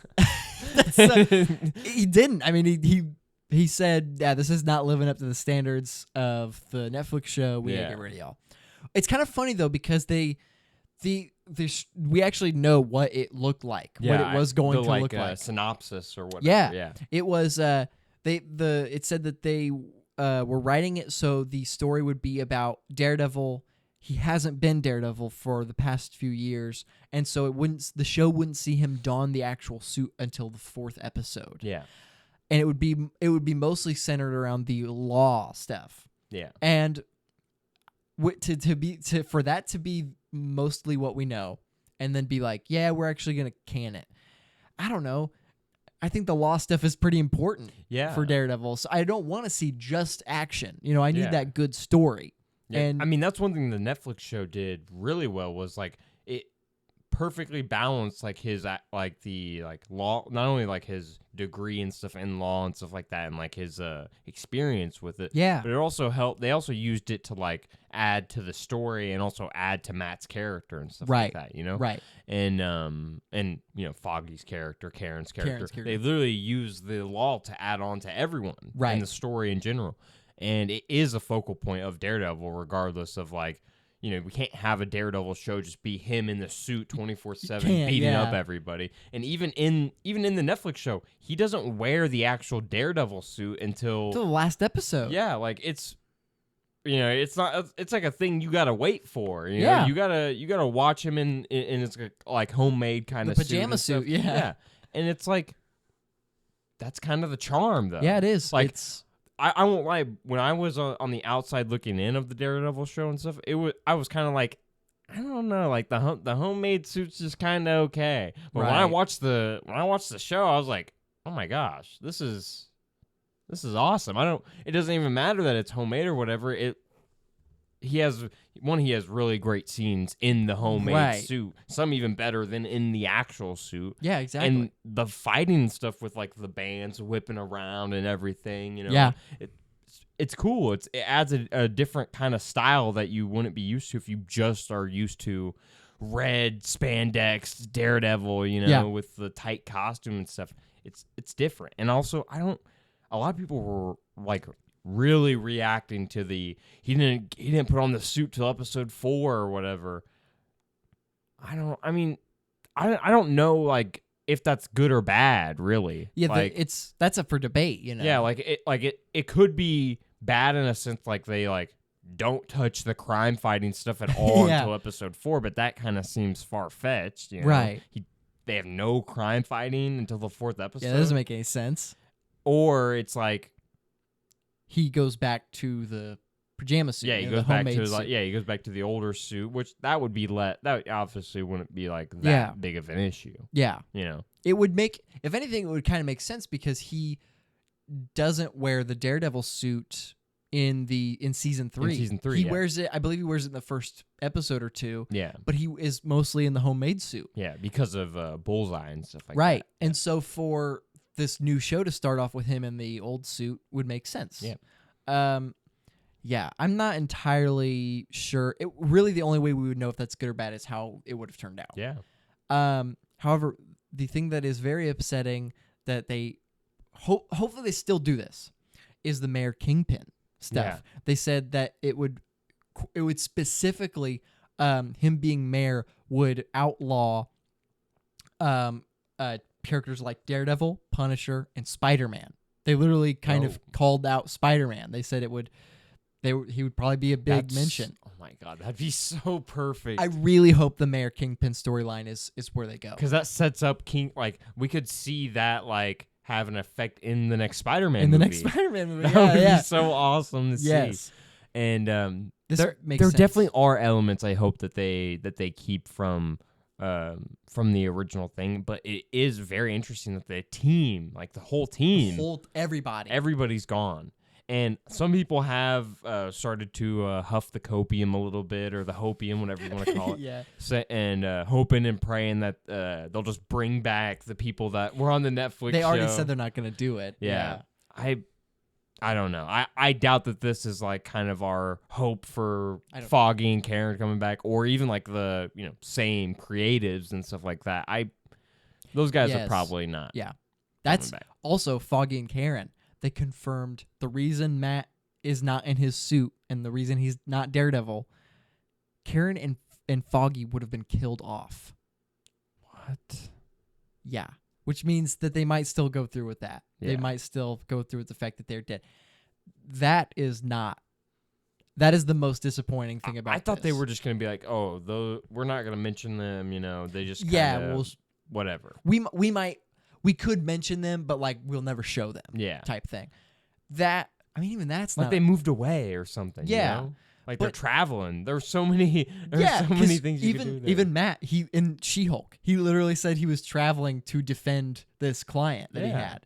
So they could be off doing the same thing. Yeah. But it's not a smart move to get rid of Karen and Foggy. I don't think so either. Even recast. I don't even think that's the right way to go. Yeah. I mean, get the two guys back. You know. Yeah, I mean, it is kind of it's they got the big notes. They got we got Charlie Cox back. We got Vincent D'Onofrio back.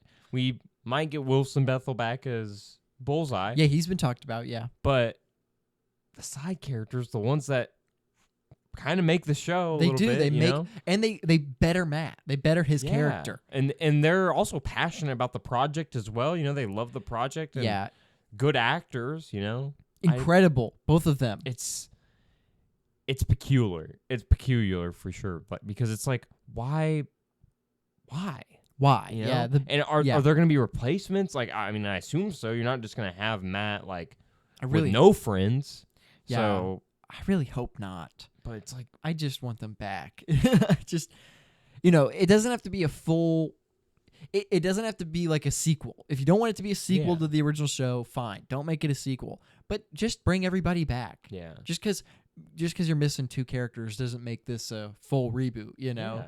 It makes it less, if anything. Yeah. It makes it feel like a more seamless kind of transition. Yeah. And it just was not needed. Yeah. Really. If you're gonna make it a complete reboot where it doesn't even acknowledge the original show, at least make it as good. Yeah. Yeah. Yeah. And I really hope that that's what this kind of pushes on to, because if whatever they had going on was really that bad that they needed to, cut the show basically and start from zero, start from scratch. It's kind of probably wasn't looking that good in the first place. Right. Obviously. Yeah. So hopefully some changes and stuff are made for sure. And obviously Punisher being in a leading role. A leading role is hope that sticks. That's pretty exciting. Yeah. That's a lot of fun. Obviously, being John Bernthal. It would not be as exciting if it wasn't John Bernthal. Yeah, we're recasting Punisher. What? Nobody liked that. Yeah. Silence of the crowd. Yeah, that's hopefully they stick with that still. Oh, I also got news that apparently it's going to be 2 seasons. So apparently that's their plan. Is that 2 seasons like 18 and 18, or is it split down the middle of the 18? I was kind of in the camp though that the first season was for sure going to have 18 because they were kind of adamant. That's how it sounded like it. Yeah. So 18, I guess we could hope for. Hopefully, yeah. I mean, because that's a lot of show there. Sounds like a big ask, though. Yeah. For Disney, it sounds like a big ask, but we'll see. Yeah. Hopefully, 18. Yeah. That's for sure. And the biggest piece of news that I had, at least I believe it is the biggest piece of news that came out. I think so. Because it's gonna be over, guys. It's gonna be over. Wait, no more guessing. No more rumors. We will finally have the Fantastic Four cast as soon as the actor strike ends. Yeah, they're going to announce it. They're going to announce it after the strike. Hey, strike, I know it's important. Can you hurry up? Wow. It's kind of crazy cuz like we didn't have anything touched on the Fantastic Four movie. Yeah. Since it really. announced, yeah. Like the only thing we've gotten was that Matt Shakman replaced John Watts. Yeah. Which, by the way, I need to correct that rumor. Apparently that was a fake rumor. Matt Shakman is still the director on the movie. Okay. So Matt Shakman, since then, that is the only announcement we've had on the movie. Yeah. This is the biggest piece of the movie. This is the movie, basically, almost. I mean, this is the MCU's casting for one. This is their. I might be wrong when I say this, but this is I think this is their first big casting in a while. Yeah, the last time they did this was probably Spider-Man. Yeah, so they've been, definitely got to hit it right, for sure. And since their new superhero team. And it's not just any superhero team; it's their first family. Whole bunch of history. It's it's the Fantastic Four. I mean, literally one of the most known fictional teams. Yeah, and really gotta get it. I mean, in terms of Marvel Comics, Avengers, X-Men, and Fantastic Four. Those are the big 3. That's it. Right there. And like Spider-Man kind of counts as his own team. Yeah. Spider-Man just by himself. Yeah. But definitely going to be huge news. Mm-hmm. I can't wait. I've seen we've both seen so many fan casts for every single role, I feel like. And almost all of them work. So it's kind of there have been some duds. Yeah, there, different. But for the most part, any of the fan casts, especially for like Sue, I think Sue Storm has had a bunch lot of good ones. Yeah, the only one that I'm still like, no, is the Emily Blunt one. Because I only wanted her because she's a blonde white woman that is married to John Krasinski. Yeah, and she's a great actress, but I don't think she'd be wasted in that role. I think. I also think I don't know. I just feel like she wouldn't. I don't think she would like it. Yeah, that's also like being. She doesn't seem to be that huge on Marvel in the first place. She doesn't like superhero stuff. Yeah. But I don't. So if she was in a Marvel thing, which I honestly think she could be in a Marvel thing in the future, I just don't think it's gonna be something big. Yeah, not this big. At least not like a possible like multi-project, person and stuff like that. I could see her as like a villain, maybe. Yeah, but who knows? The villain thing, I definitely, if they were gonna get her, it'd be a one-off villain, like a Cate Blanchett kind of right. thing. Yeah. I mean, like they got Christian Bale to do it. I think it's possible. Oh yeah, they definitely can get A-listers to get to be them one-off villains for sure. They have no problem with that. The moment Christian Bale was Gore, I was like, they can get anybody. Yeah, anybody to do these movies, especially. It's so funny that Christian Bale. Wow, you got Christian Bale to be in your Marvel movie. Which movie was it? It's like the most hated Marvel movie ever. That's so unfortunate. That's so unfortunate. But yeah. So that is my comic book movie news. Yeah. Very exciting stuff. Very scary stuff. Yeah. Specifically with the Daredevil. We'll be cautious on that. And obviously the man, that Fantastic Four cast. I think everyone's basically looking forward to that. Oh yeah, you know. I can't wait to talk about that when it happens. Yeah, I mean, everyone's gonna have an opinion on it. That's for sure. Everyone. It's gonna be hated. It's gonna be loved. It's gonna be everything. There's no question. It will be hated. It will be loved, and it will be neutralized. You know, it's there's no question. All we can do really is hope. Hope that we like it. Yeah, that's all you can do is hope that you like it. Yeah. And the only comic book movie news I'll end it off with isn't really news, but just kind of more so confirmation of things we already knew. Okay. The ending of Across the Spider-Verse, specifically with when Gwen gets all the spider people back together and stuff, and they kind of like have that big send-off, like basically I think it's literally the final scene of the movie. Like it cuts the credits then. That was added 6 weeks apparently before the final product was released, before the movie was released. Yeah. And it's an ending that hits hard too. Yeah, and the spot returning at the end was also added in. What? About 6 so just kind of reinforcing the idea that this movie was still baking and stuff basically when they released it. That's crazy. And we know this because the movie has different versions and stuff like that. They polished animations in some areas. They've changed out full-on animations in some areas and stuff. Some dialogue. Yeah, some dialogue changes and stuff. They've definitely fully kind of baked it as it's been going on its theatrical release and everything. Apparently, for some physical versions and for some digital versions, it's got different dialogue. Wow. So there's they've sent out a bunch of different copies. Different copies, yeah. Which is crazy. I kind of thought that they were gonna be like, okay, yeah, this is the main one that we're gonna send out on on like DVDs and streaming and stuff, you know? Yeah. That's very interesting. But they just continued the thing with physical release too. Yeah. Wow. So maybe they just maybe that's just how they want the movie to be. I don't know. I mean, I kind of like it, but at the same time... It's obviously not anything like... It's not huge moments that are changed or anything. Or, like, there might be, like, huge, like, dialogue moments, but it's, like, a slight variation or whatever. It's not, like... It's different, but it's not huge, you know? Like, in the scene where Gwen shouts no, like, the version we saw, she shouts no, you know, when he goes to save the sheriff or whatever in Mumbattan. And in some versions, she doesn't say anything. Yeah. Which is a little strange because I think the no kind of impacts we as an audience see, oh, he shouldn't be doing this. Yeah. You know, her just kind of watching it happen.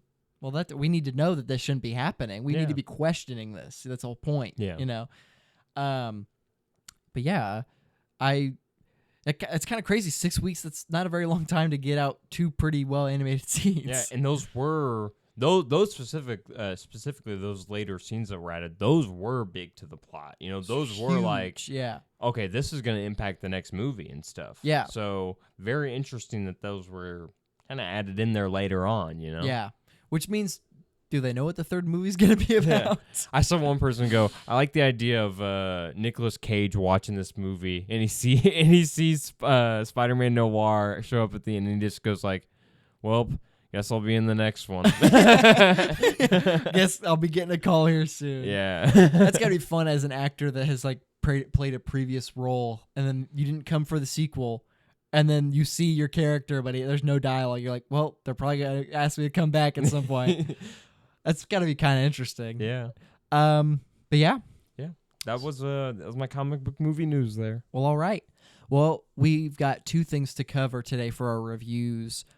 Let's start with Ahsoka. Ahsoka ended. Yes.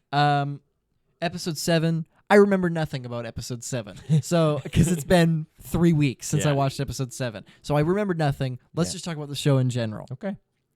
Finale, they give it an Empire Strikes Back ending. Yeah, they literally do. It. So it is a pretty decent sized cliffhanger. Yeah. Specifically, I think the biggest question, and this is sadly the most tragic part of the show, is around Baylan Skoll and his kind of end point and end journey in the show. And so he ends with him.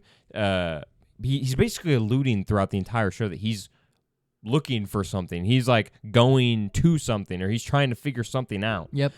It's not really ever elaborated on that much.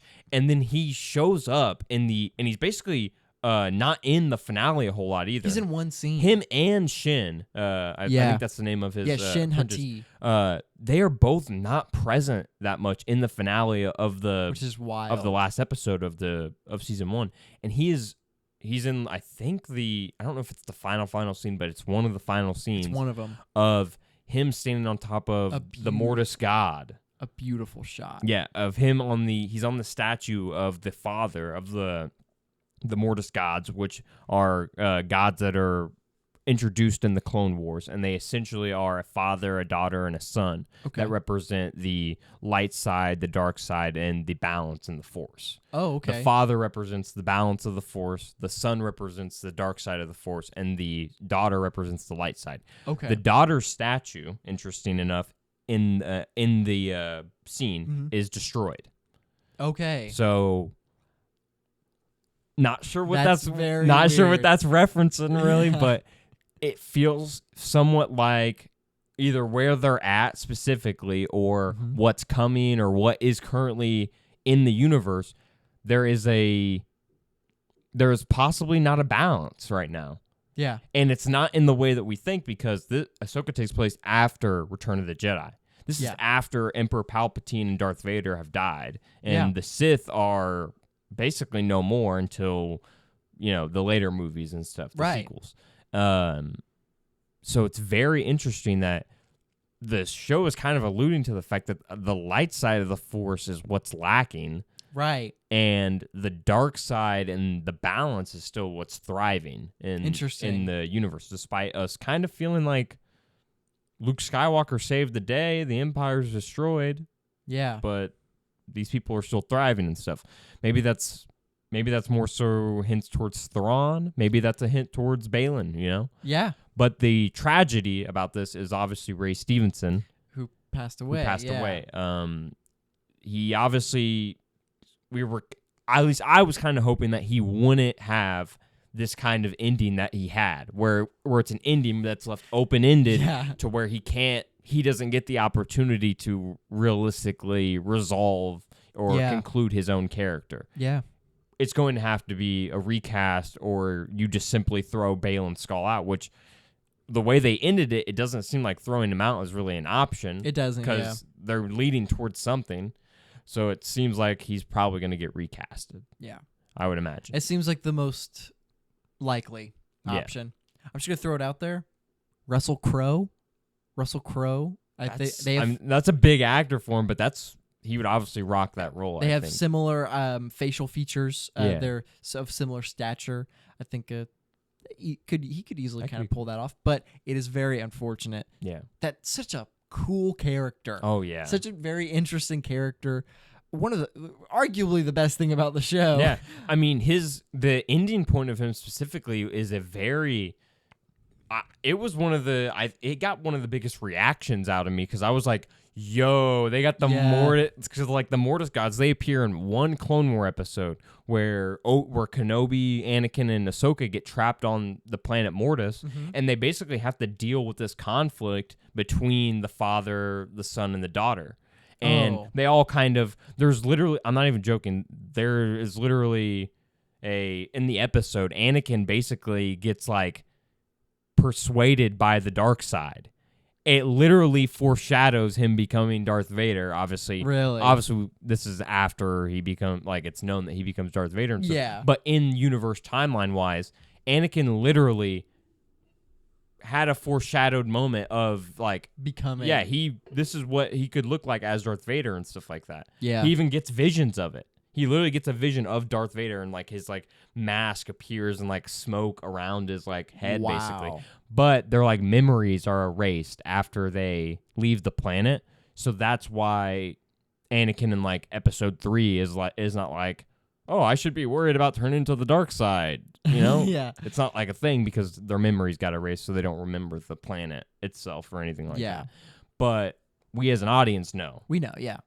And that's who those gods are that he's standing on at the end of and he's standing on the father who is pointing. Yes. And he's pointing to I didn't even notice this when I was watching the show, but I saw a screenshot of it, and it's a very tiny shining light at on the top of a mountain peak. So that whatever the father is pointing towards, it is a peak on the top of this mountain that's like a very kind of like a big glowing like star almost. Yeah. I've seen some theories. I'm not really sure what's going on here. The main theory that I've seen is that it could be the aboleth, which is, I'm not very familiar, so I could be spewing bullshit here, but I believe the aboleth is some sort of high-powered like Star Wars god or something. Okay. Like a kind of monstrous kind of god that like takes a host, apparently. So this is where people are thinking that Shin will come into play.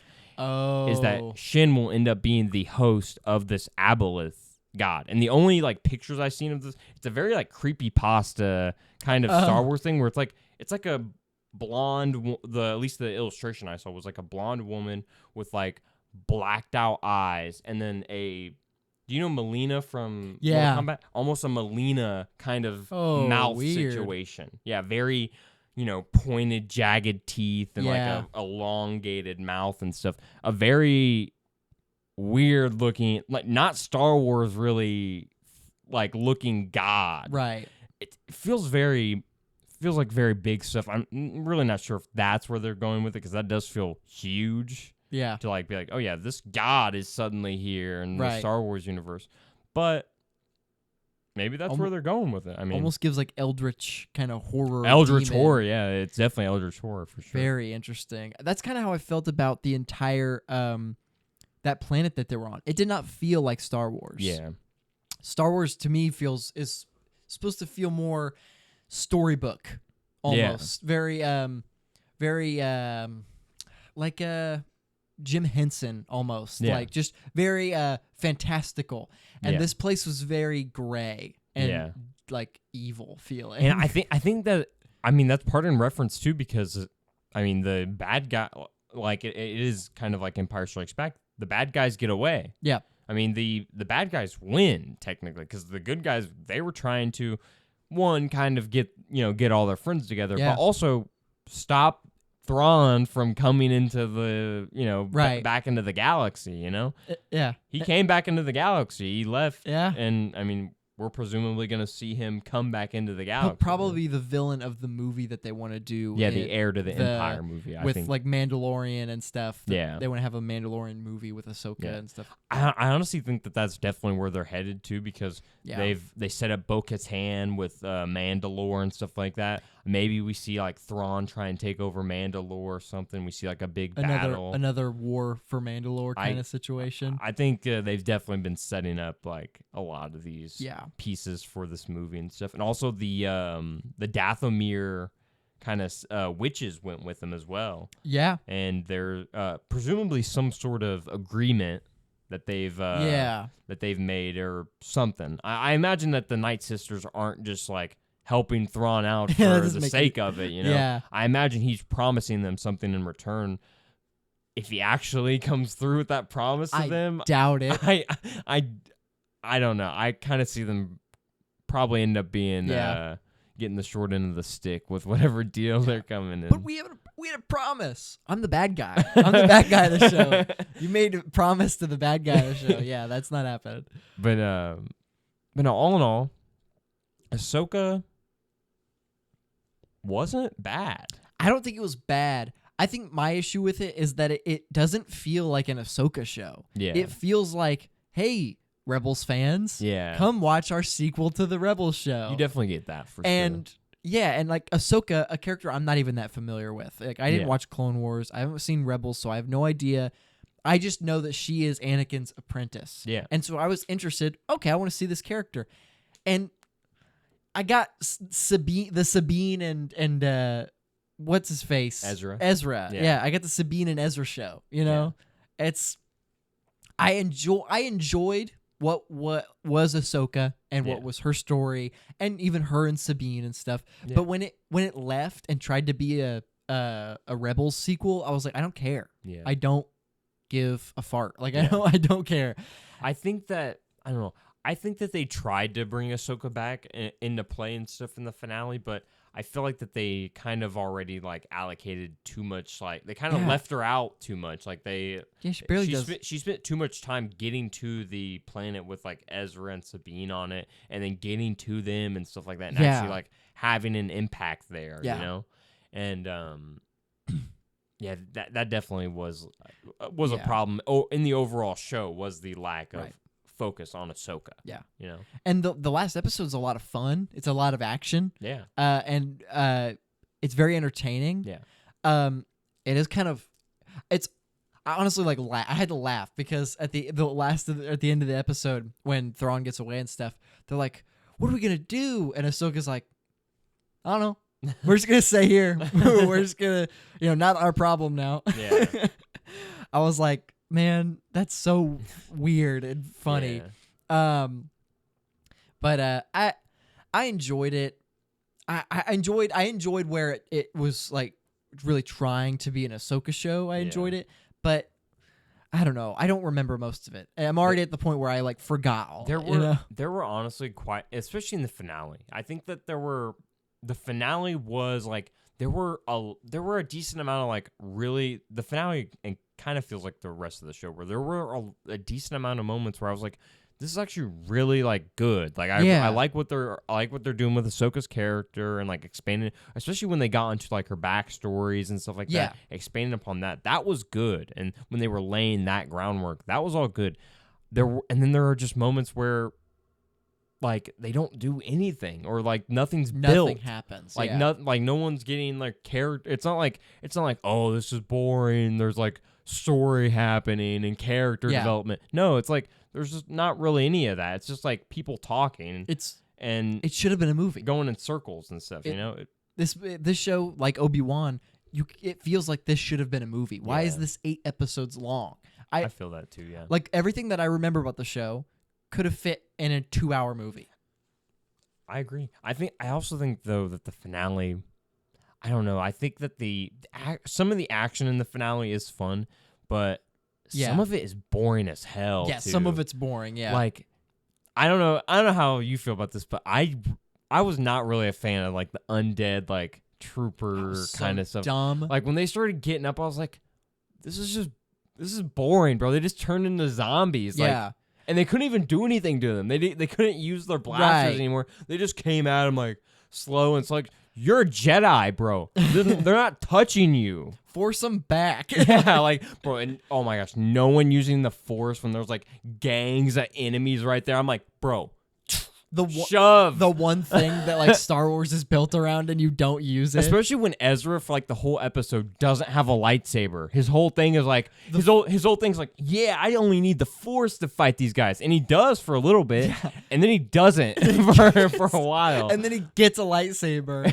and he doesn't force anybody. And he gets a lightsaber and immediately it's like, yeah, I don't know the Force anymore. What's that? The Force? Never heard of that. I don't know. I will say Ezra was a lot of fun. He is. The actor that plays him, I know it's not the same guy that voices him. Yeah. But the actor that plays him is really really enjoyable. I'd like to see more of him. Sabine she's not interesting to me. I don't know, man. What do you think? I don't know if it was you that said this or if I saw somebody else see it. What do you think of her being Force sensitive? I'm not a big fan of that in general. So I've even heard Rebels fans that were like have been like, she didn't really need the Force. Like, why does she have it? Yeah. Like she could be a perfectly fine like side character without the Force, as there are many of those in Star Wars. Not every. I don't like the whole like, oh, everyone has the Force or whatever. And I understand there's people that immediately snark back at like, oh, George Lucas confirmed that everyone has the Force. The Force flows through everybody. Yes, he did, and the Force does flow through all living beings and stuff. But that doesn't mean that every single person can even use it, even knows that it's there. they can't even acknowledge it. That at least that's how I've always thought of it. As like, yeah, sure, they have the Force. The Force flows through it the same way that, like, I don't know, oxygen flows through plants and stuff, you know? Like, everybody has it. It flows through everybody. Some people might need it a little bit more than others, though. And they might be better at using it a little bit more than others. Yeah. And by that, I mean, some people basically shouldn't have access to it at all. Yeah. Which they don't, at least in terms of how Star Wars has been ran for however long, you know? 40, it's like 50 years, you know? It's like, I don't know. And then, you know, there are people like saying the whole George Lucas and stuff came up with it, or that he said that, you know, everyone in some way is connected to the Force and connected to the Force. That's cool. That all that connected through the Force, living beings, that's cool. But that doesn't mean that everybody should just be able to train for a little bit and have the Force. And at least in my mind, I never thought that the Force could be like something that like a regular person tries to train themselves for, you know?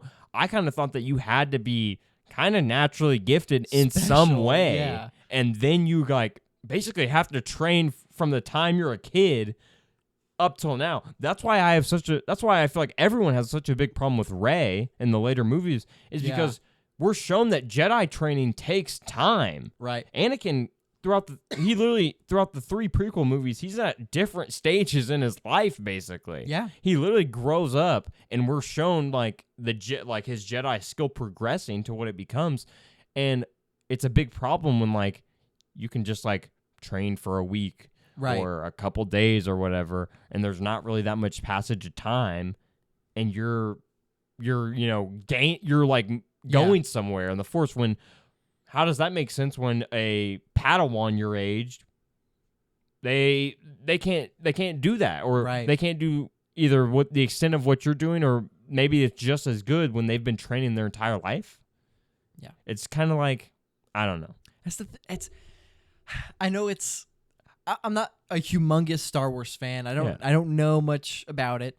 You know, the most I know about it is from listening to you talk about it. You know, but I know that the Force is like the thing about Star Wars. Yeah. But every single time I hear a character in Star Wars say, the Force is one with all, we are all, you know, you can use the Force, a piece of me dies a little. Because I want Sabine to not have the Force, because that makes her interesting to me. Yeah. Finally, a character who doesn't use the Force. Yeah. And I think I'd even like the Force more if people were more creative with it. Yeah. I need to see motherfuckers get choked again. We need more Vaders that just choke people. The sad thing is there's so much, like, there's actually so many Force abilities that are just like, they're either shown once and like never shown again, or just not shown at all. They're like in comics or in the animated stuff, and they're not elaborated or shown in general. And it's like sad. Yeah. Like there's literally a Force lightning, right? The Emperor Palpatine Count Dooku Force lightning. That is like a signature Sith like Force ability, and there's literally a light side counterpart to it that is never shown anywhere at all. It's called Force Judgment, and it's basically like good lightning. It's just like different colored lightning essentially, but it's like the good guy version. Essentially. The only person I know that off the top of my head that uses it is Plo Koon. One of the more popular tall Jedi head masters. Guy. Yeah. No, not tall head. That's I forget. That's the Wookiee. Protect the Wookiee, or what about the Jedi, or what about the Attack on the Wookiees? That's that guy. Is Plo Koon the green guy? No, that's Kit Fisto. He's the brown-headed guy, and he kind of has like two kind of like tusk kind of things there. Okay. And he's not really in the live action movies at all, but in the animated show, he has a really good line where the clones go, "We're just clones. We're meant to be expendable." Not to me. Yes, that's what I do know that part. Not to me. He's a fan favorite Jedi like master, and he uses Force Judgment, but it's never shown. It's like good guy lightning. It's like, why don't you show that? Or like in the first movie, the Phantom Menace, Qui-Gon Jinn and Obi-Wan Kenobi both use Force Speed, where they it's at the very beginning of the movie where they literally use the Force to have super speed, essentially, and they just bolt off. I do not remember this. Yeah, bro. There's literally a scene where Qui-Gon Jinn and Obi-Wan Kenobi, they run from these the droidka droids, where like the ones that have the shields. Right. They literally just go. They turn around and boom, and that's gonna be off hilarious with Force looking. speed. And they, it looks hilarious. But they never use it. No one else ever uses it again. And then it's like, that's one of the big Force abilities that's always brought up. It's like, why aren't you using this as a fully trained Jedi? Why aren't you using this? Yeah, it's like, because it's so boring to watch Ezra go with just his hands, just move his hands out a little bit. I'm like, at least do some Doctor Strange hand motions. It's like that's all the Force is now, is just like a kind of like a strong breeze of air. Like a gust of wind just like pushes you over. It's like a gust of wind. Because it picks people up and just throws them back a little bit. I'm bro, like, it's so boring. Blow a hole through his chest. And then, but Darth Vader, like the Darth Vader Rogue One scene, he's like dragging fools up to the ceiling and like dragging their body. And Luke and Mando, he's crushing a droid with the Force, like breaking it limb from limb. Bro, where's this? And where is this? You can literally use the Force as like another hand breaking something off or choking somebody. It's a weapon. And you don't, you just... Yeah. It's like, I don't know, man. It's like the perfect weapon and defense, and you're only using it for mainly defense. Yeah. It's why? It's like if you use your lightsaber just to block people. It's like, well, when does he hit someone with it? Yeah. Anyways, Ahsoka, out of 10. Out of 10. Honestly, I'd probably give like a 7. It was good. Okay. It was decent, but definitely some moments that held it back. Maybe like a 6.5. It's above average for me, for sure. Okay. I think I'm more in the 6 area. Yeah. It was I enjoyed quite a bit of it. Yeah. But like the best episode to me was episode 5 and it's not just because of Anakin. Yeah. It's because it actually gives character. Yeah. Bro, oh my gosh. The Captain Rex crumbs, bro. We actually see live action Captain Rex, bro. Yeah. I love that so much. Yeah. That was the live action clones in general. I love. I love seeing the live action clones. Yeah. When we saw the one in Kenobi, like the homeless one or whatever. Yeah. Bro, I was like, yo, that kind of hits. That kind of hits. But it's sad. But oh yeah, that's really sad. But the actual live action like Clone Wars clones, like they're moving through with the armor shaking, and I'm like, oh my gosh, this looks awesome. Yeah. And then obviously Captain Rex, he's the big clone. You know, he's probably the most popular clone in general, besides Jango and Boba Fett. Mm-hmm. He's such a big influential character in the Clone Wars and Rebels that even just seeing him in live action, I think the Commander Cody was in the background too. He's like one of the more bigger clones. Not as he's in episode 3. Yeah, right? He is in episode 3. He's like a 3, bigger character in episode 3. He's they actually they do mention him by name and stuff in episode 3, but he's like Captain Rex, but like for Kenobi. Yeah, but Rex is for like Anakin kind of, and but no, it was very cool seeing him. That whole scene in general, though, like you said, that episode with those flashbacks and a lot of the Anakin content, that was the most like, yo, this is like unanimously kind of agreed upon. This is the best part of this show, probably, and the best written as well. Definitely with how they bring in Anakin's character from the previous films and everything, and also tie that into what Ahsoka is needing to learn from him now. Yeah. And I still love that that Anakin can still teach his apprentice like lessons and things like that from beyond the grave.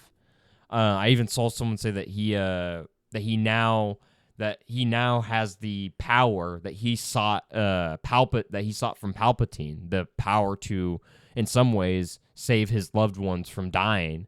Right. He now achieves after passing on and dying. Yeah.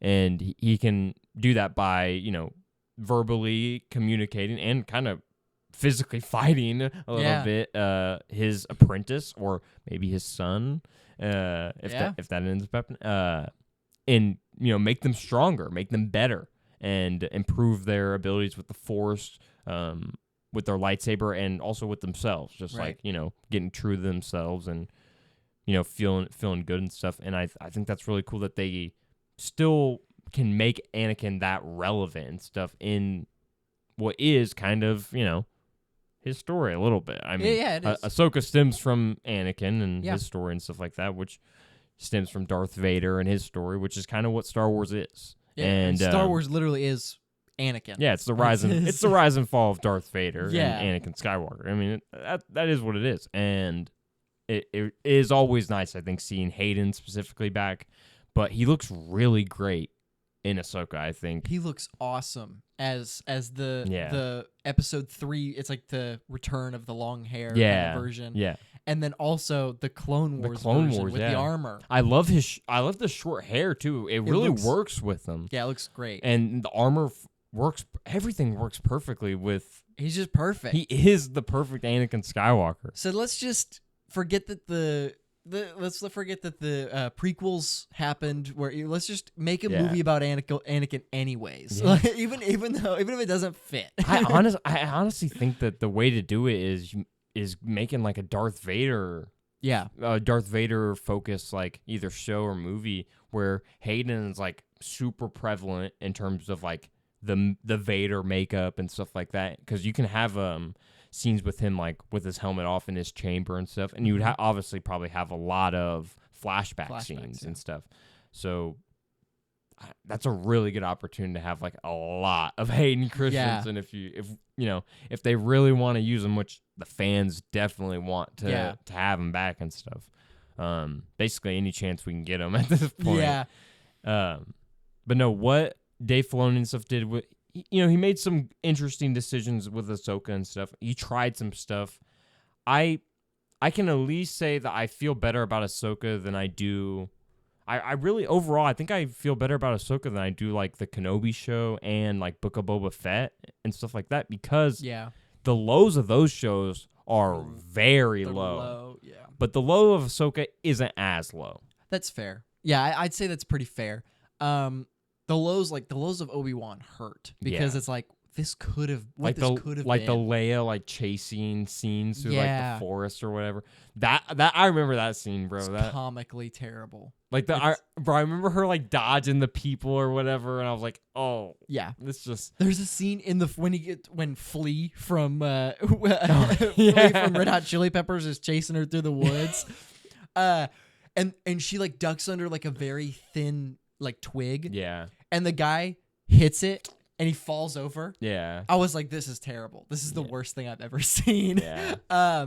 It really sucks. And then Book of Boba Fett, the one dude pulling out the gun and twirling around for no reason. Yeah. Oh my gosh. People definitely blew. That was definitely like a thing that people like nitpicked on a little, but yeah. That's still just stupid. That's just funny. Yeah. But it is funny, yeah. But it's like funny and a kind of like, wow, this is kind of bad. This is actually happening. Yeah, this is actually in the show. Yeah. This isn't like, oh, I'm having a fun time watching this. This is why am I watching this? And then I knew the show. I knew the episode was going to end with the Anakin. Yeah. The Anakin shot. Yeah. Sabine said, "Oh, I saw a glimmer over there, a little light." And Ahsoka's like, "Oh, yes, I know what that is." She doesn't say it, but I'm like, yeah, you could tell. She's like, "Oh, yeah, I know who that is." Yeah. And she turns around and I was like, okay, Anakin, right? And then showed it. I was like, there it is. Yep. And it made me feel good. Yeah. I was like, that's nice. At least they ended it like that. Yeah. For sure. Yeah. That was a nice ending. I like that. Yeah. Overall though, I've just seen so much better. Yeah. I could have. I don't know. I feel like I think this show set up a lot too. I think it sets up a lot, and it does a better job at setting up than it does at executing the stuff in the actual its own show. story. Yeah. Besides like the Anakin stuff, there's not a really whole lot of well executed storylines and stuff there that aren't just building for this movie or season 2, whatever's next. Yeah. Yeah. That's. Yeah. But well, now we can move on into one that we that I am personally very confident in, and I really hope I don't have to take that back because Loki season 2 has begun. Yes. Actually, the second episode came out tonight as of when we're recording this, but we will only be talking about the first episode. Yes. So, how are we feeling so far? Wow. Yeah. Hit the ground running, man. Yes. Yeah. I was shocked by how crazy it was getting back into the Loki, like the feel, the vibe, everything. And it's not the same as season 1. It does feel a little different, but at the same time, it does feel like season 1, and it feels like, how to describe it? It feels like season 1 ramped up to like the max and stuff. Because we know what's wrong. We know what the problem is. Yeah, because season 1 is finding the problem. This is resolve. What do we do? What do we do about this? And I think a lot of people have said this. Definitely got to share my praise that I think the most intimidating, literally the most intimidated I've been by Kang. Yeah, I know what you're saying. Has been in Tom Hiddleston's performance of him literally scared shitless. Him shaking and being like, this man is coming for us all. The entire time after watching that, I was like, yeah, he's not as good as an Ant-Man. and then everyone's reaction to just like, who are you talking about? And then and the wall behind him changes. I will say, when I was done watching this episode, I was like, wow. I actually forgot that these shows could be good. Yeah. And I have not felt this way after watching a Disney Plus show probably since Loki. Yeah. It's been a long... I mean, even, as much as I love Moon Knight. Moon Knight's a fun show. There was never an episode that really made me feel like, wow, I love this. I honestly don't think... They're not on the same tier for me. Like, I think that Moon Knight is the second best, like, or at least my second favorite Marvel show that they've dropped. Maybe even one of my favorite Disney Plus like shows in general too. Mm-hmm. I think it. I don't know if it has more style than Loki, because Loki has a lot of style. Loki's got a lot of style. But Moon Knight is stylish, and I think that's what I really appreciate about it and stuff. But Loki is on a different level, and this confirms it. Yeah. To me, this episode was like, yeah, we're the best Disney Plus show. It's not close. We take pride in being the best, It's actually crazy because I didn't rewatch season 1 or anything. I didn't either. Yeah. So I was like, I was really shocked. I was like, wow, this is how this feels. Like, this great of a show. Because it's funny, because it's not like this episode is better than the first season. Oh yeah, it's just the fact that we needed time to realize that Loki is actually the best show on Disney Plus, because we said it. We were like, well, Loki's still the best. We knew, the majority of people, we knew that it was the best. Yeah. But we really needed to see more of it to know that, because it was only 6 episodes. Yeah, to know that we've had like less quality stuff. Yeah. And I really don't want to like crap on the stuff that has come out, because I really like She-Hulk. I still think is an enjoyable show. Yeah. Moon Knight is a close second to Loki. Yeah. But like after Secret Invasion, I needed this. Yeah. I desperately needed this show. It's actually crazy. And one thing I noticed too, and I really don't want to say this the wrong way, but Loki feels like a TV show. Yeah. Like, there's a lot of Disney Plus shows that they don't feel like a TV show. They feel like movies. Yeah, they feel like a movie, or just maybe even just like a special presentation, just kind of like a 1 episode kind of thing. Yeah, like why wasn't this shorter? But Loki feels like The Bear, like Succession. It feels like a TV show. Like it needs these episodes. Like they get actors. Like that's one thing I noticed too. I know Loki actors from other shows. And not even just that.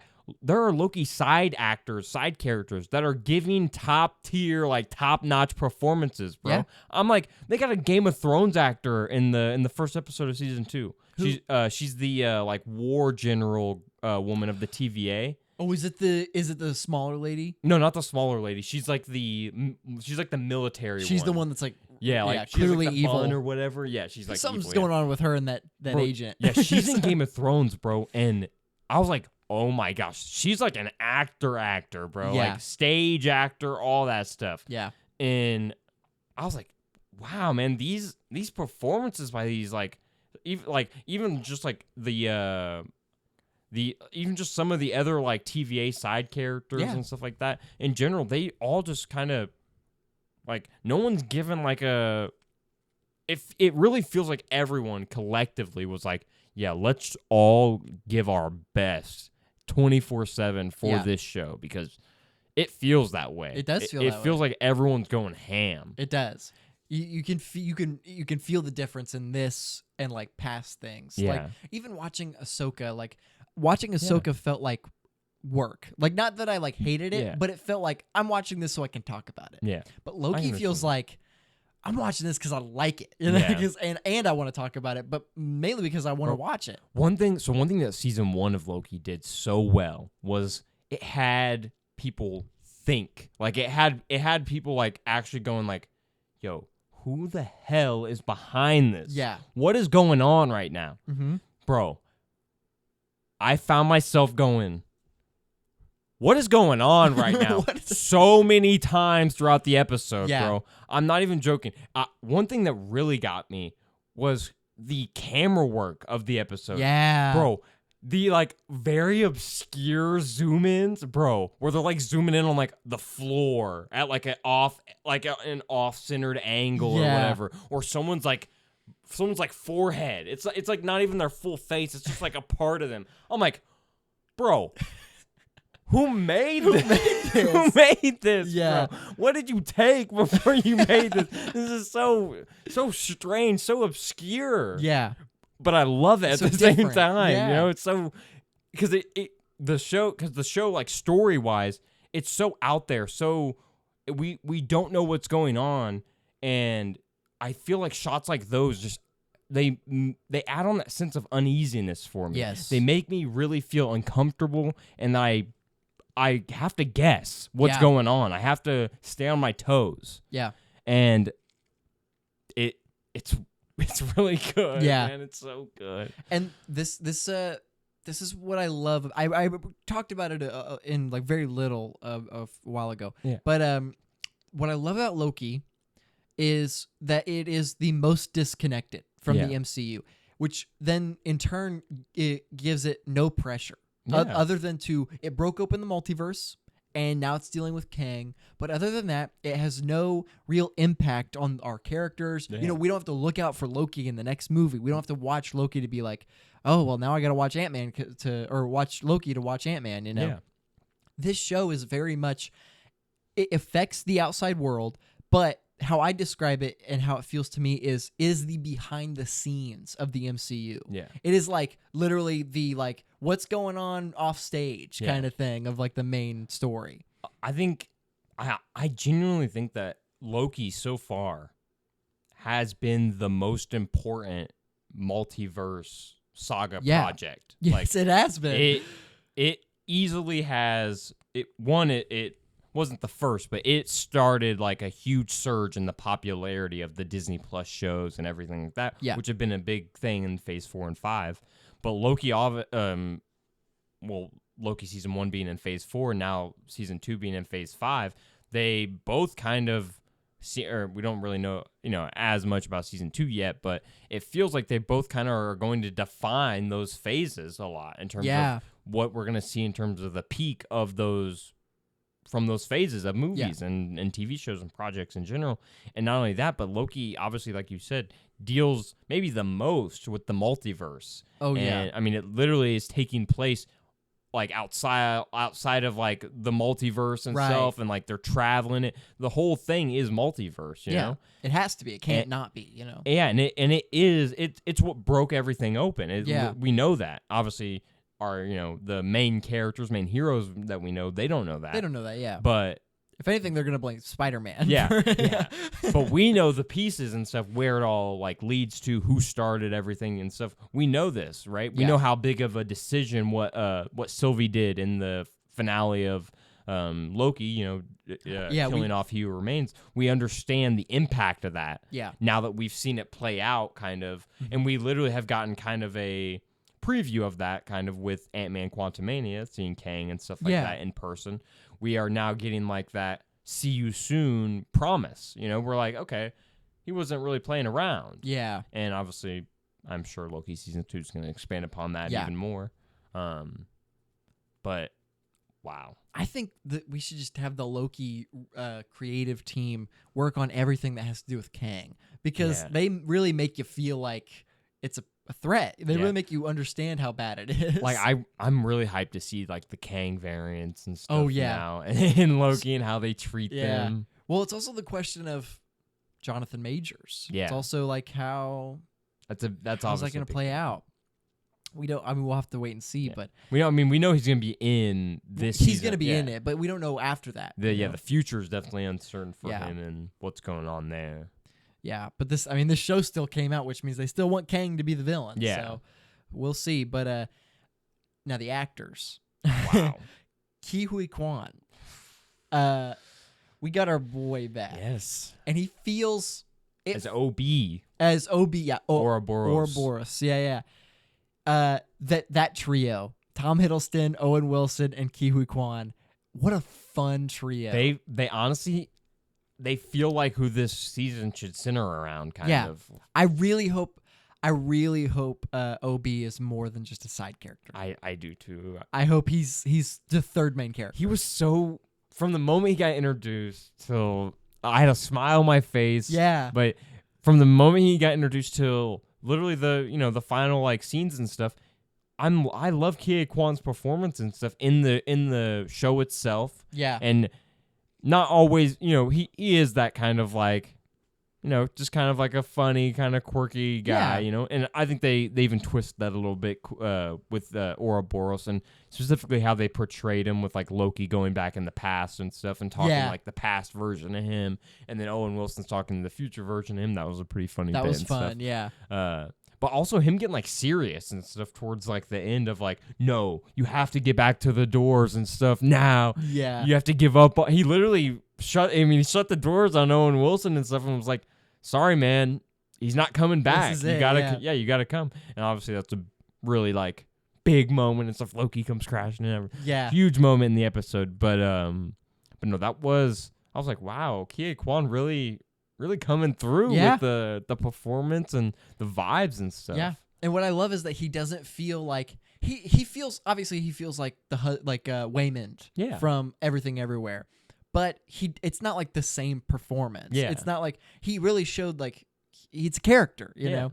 He's such a fun character. He's like a mixture of all three characters he's played before this, Yeah. I see that, yeah. Especially Data from the Goonies. Yeah. The creative team, the costume team, they were like, yeah, we based it on like a grown-up version of Data, what that would look like. And I was like, this character feels the most like Data of all of his performances. It feels like a grown-up version of Data, with like a mixture of Waymond, because multiverse and stuff and time and stuff. So it's he's a lot of fun. Yeah. I love watching him on screen. The dynamic he has specifically with like Owen Wilson is so fun. And I can't wait to see more of all these characters. Yeah. And Sylvie at the end, we got her at the end. Did you catch that there was a post-credit scene? Oh, actually, no, I didn't see that. I never really check. Usually I just check the second to last or the last episodes. Yeah. But I was like, I'll just check, see if there's anything else at the end. There was a post-credit scene, and it's just her going to McDonald's and be like, I want a job. It's just kind of that. But it confirmed that she goes back to like 82, I think. Okay. So she goes back to 1982, and it is the moment she leaves Kang's Citadel. Yeah. So we'll be finding out what happens. Yeah. So next episode, presumably starting off probably with a Loki and Sylvie interaction. Yeah. Since the big kind of decisions and stuff went down. Yeah. I don't know. Is this season supposed to be 6 episodes? I think so. Yeah. I haven't seen anything official on the episode count. So I'd probably say it's gonna be 6. Yeah. Probably hope for, or at least think in your mind 6, but maybe more. That would be awesome. Hopefully it fits. Hopefully they don't just do 8 to do 8. But yeah, it's going really well so far. I'm very excited. The sets as well. Incredible set design. Really love the set designs, the costume design. Yeah. All looking great. It's so fun. It's so good. Such a good style. Yeah. And oh my gosh, they're like, I forget, what's it called when Loki's like jumping in and out? Time slipping. Yeah, time slipping. That's so cool. Looks amazing, I bro. saw people say that is basically the glitch in real life when like across the Spider-Verse when they glitch out. Yeah, when they I was like, that's basically what that would look like in real life. Yeah. I love how it looks, Mm-hmm. and I love Owen Wilson's like reaction to it and stuff. That looks extremely painful. His description of it, he's like, "You're being killed and born and ripped apart at the same time." I really loved Owen Wilson too during the episode 1. He's so good. He had some nice moments because he does remember Loki, but it's fun seeing that switch when he goes back in time. Yeah, I loved how they handled that too. Like, because obviously one of the big like, what is going on there? What is going on right now? Moments is the final like 5 seconds of Loki season 1, where it's like, who are you? And we found out. And we found out. Probably wasn't exactly what people thought. At least I was thinking that it was literally the TVA like.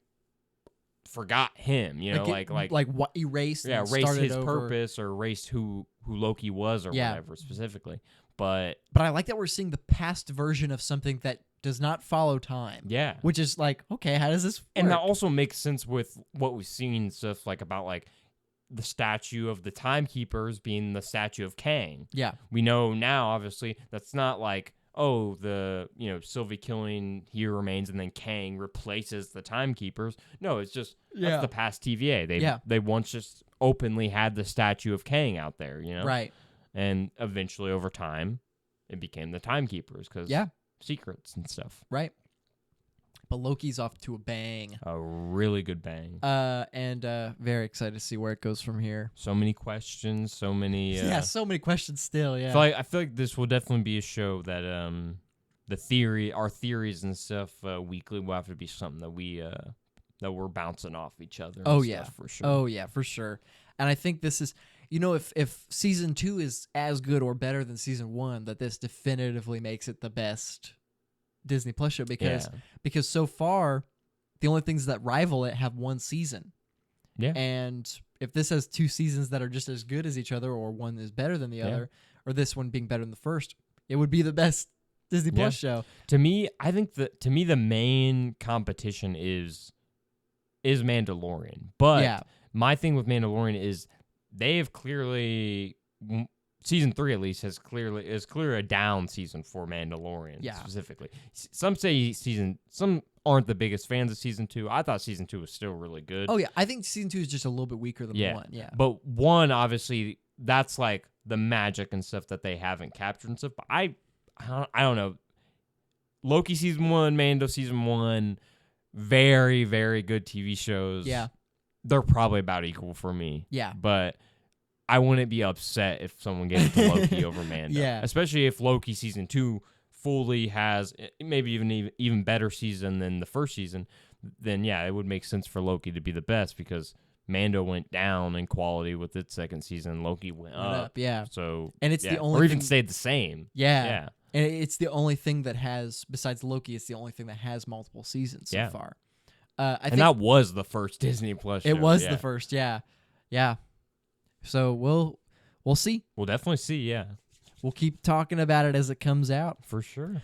Well, we have reached almost the end of the episode. I'm just gonna touch on my one what I watch. Yeah. My one recommendation, which is El Camino, which is the Breaking Bad movie. Yes. It is the canonical last episode, technically. Yeah. And that's how I view this movie. It is a 2-hour-long episode. Yeah. It's plain and simply it's us watching Jesse be happy. It's him trying to get away from New Mexico and get his good happy ending.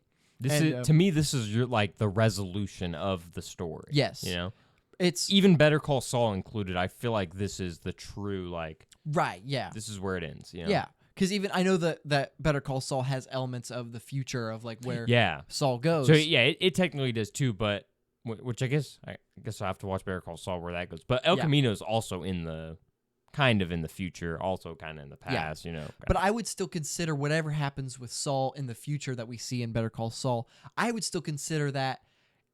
I would put that more so before the end of Breaking Bad. Yeah. Because at the end of the day, Breaking Bad is the main thing. Yeah. It is the thing. You know, Better Call Saul is a spinoff of Breaking Bad. It expands upon it. It doesn't make Breaking Bad. It expands upon it truly. Yeah. So I would say that those elements would be more important after Saul leaves the show. Yeah.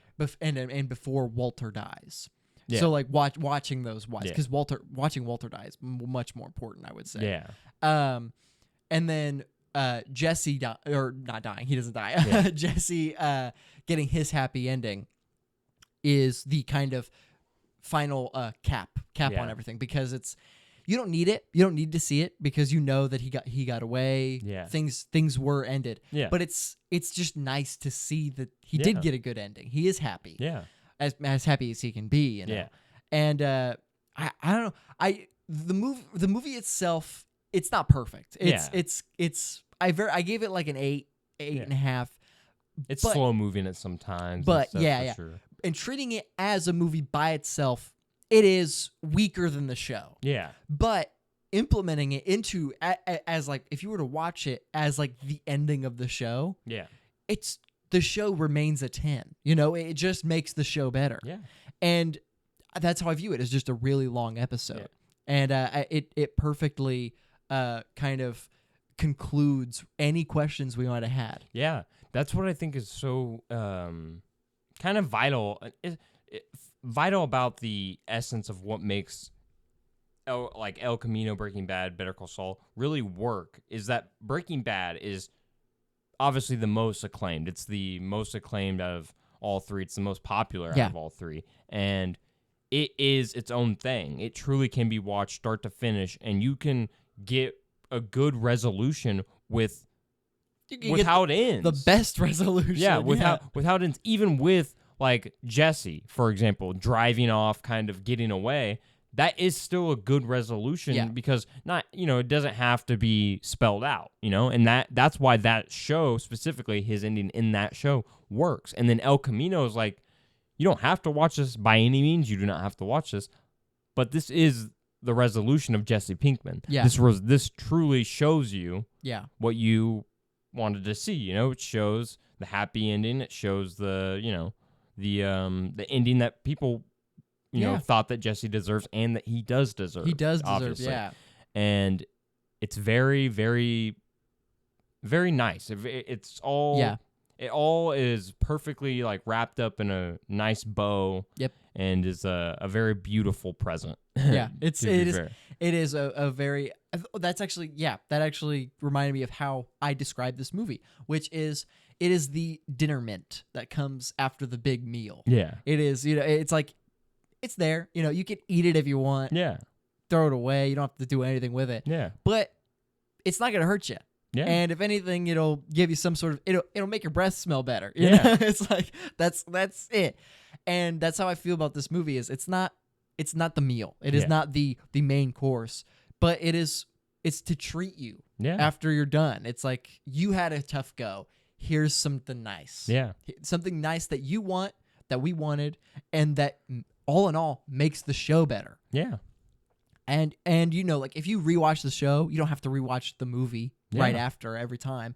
If I were to rewatch the show, I'd probably stop at the last episode. Yeah. But I would have the knowledge of what happens to Jesse. Yeah, exactly. And so that's what's perfect is having that knowledge. Yeah. It's good to have that knowledge instead of questioning, well, I hope, he has a good life after this. Guess we'll never know. Yeah, guess we'll never know. But now we do know. And so you don't have to rewatch it because you know. Yeah. So that's the thing I love about it. Yeah, absolutely. El Camino, I recommend it definitely if you've already watched Breaking Bad. If you watch it without have seen Breaking Bad, you'll hate it probably. You'll Bro, be like, this is terrible. This is the I don't get this. So out of Better Call Saul, Breaking Bad, and El Camino, this is the one to not go into the universe in, basically. Like, I've seen some people, they start out with Better Call Saul.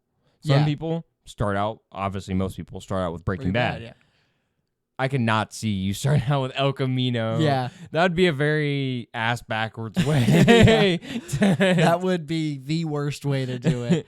It's easily got the worst like side characters and villains. Todd comes back, I'm pretty sure. Todd comes, and it's kind of funny because like so much time has passed since the last episode, and Jesse Plemons has put on some weight. He's clearly fatter. Yeah. And it's like, it's kind of funny because you know it's supposed to be the same version, but I can't help it be like, this just feels like a future version of these characters. And I mean, he's nicer too. He's like, he is nicer. He's like, he's kinder. Yeah, he's really much nice. more likable. The entire time I'm like, I don't know if I want Todd to die. It's kind of a fun guy. He invited you to his house, you know. Yeah. Todd's obviously a terrible person, but that's the thing is, again, that Todd is like the embodiment of conflicting characters. Yeah. Specifically, every single character in this show is conflicting pretty much. Even I'd say even Jesse is pretty conflicting because he has moments. You know, you might be someone that finds him annoying, you know? But with Todd, he is the most conflicting character because he is a horrible human being, does horrible things without remorse or regret or any thinking at all. And he's still like, you kind of want to hang out with him. Kind of want to, you know, grab a beer with him or something because he's so nice. He's so kind. He's like, you want some soup? I'll make you some soup, Jesse. My captive. You know, it's like, I'll make. Bro's you some literally like a Nazi. He is, and he's like, need some soup? Yeah. You want some soup? Yeah. The movie overall, and I like that it brought Kristen Ritter back for that last scene. Oh yeah, and she's arguably just as aged as Jesse Plemons because she sounds so different. She was like 20 when the second season, and when this movie was made, she was like 39, and so it's so funny that she sounds different. I was like, I could tell that she played Jessica Jones before this. That happens to Skinny Pete too. Skinny Pete looks like visibly older than he did in Breaking Bad. He does, but that's actually, and so does Badger too. Yeah, Badger does too. I'd say Aaron Paul's the only one in the movie that actually feels feels like he could still be that Jesse age. He could be 28 maybe. And even Jesse does kind of. I mean, he kind of like in terms of looks wise, he matures obviously by the end of the show with having like a beard come in and his hair's more grown out and stuff like that. And obviously Aaron Paul, like, you know, growing up more and stuff, you know, aging.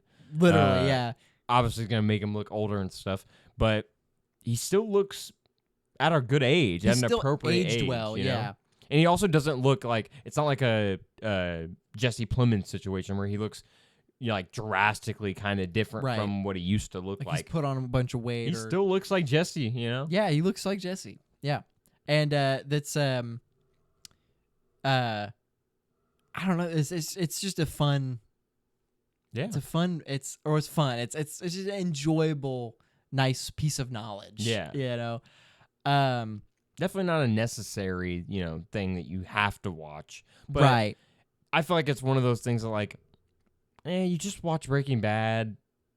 Might as well just spend 2 hours and watch the Jesse Pinkman, you know, ending. And speaking of Skinny Pete, actually, I love his character. Specific in the movie, he's like throughout the show, he's obviously a very kind-hearted character. Yeah, you know, but in this movie specifically, he gives him his beanie. And he gives him like I believe he hugs him. I can't remember. I think so. And he was like, you're my boy and shit. And he like walks away, and I'm like, I love Skinny Pete.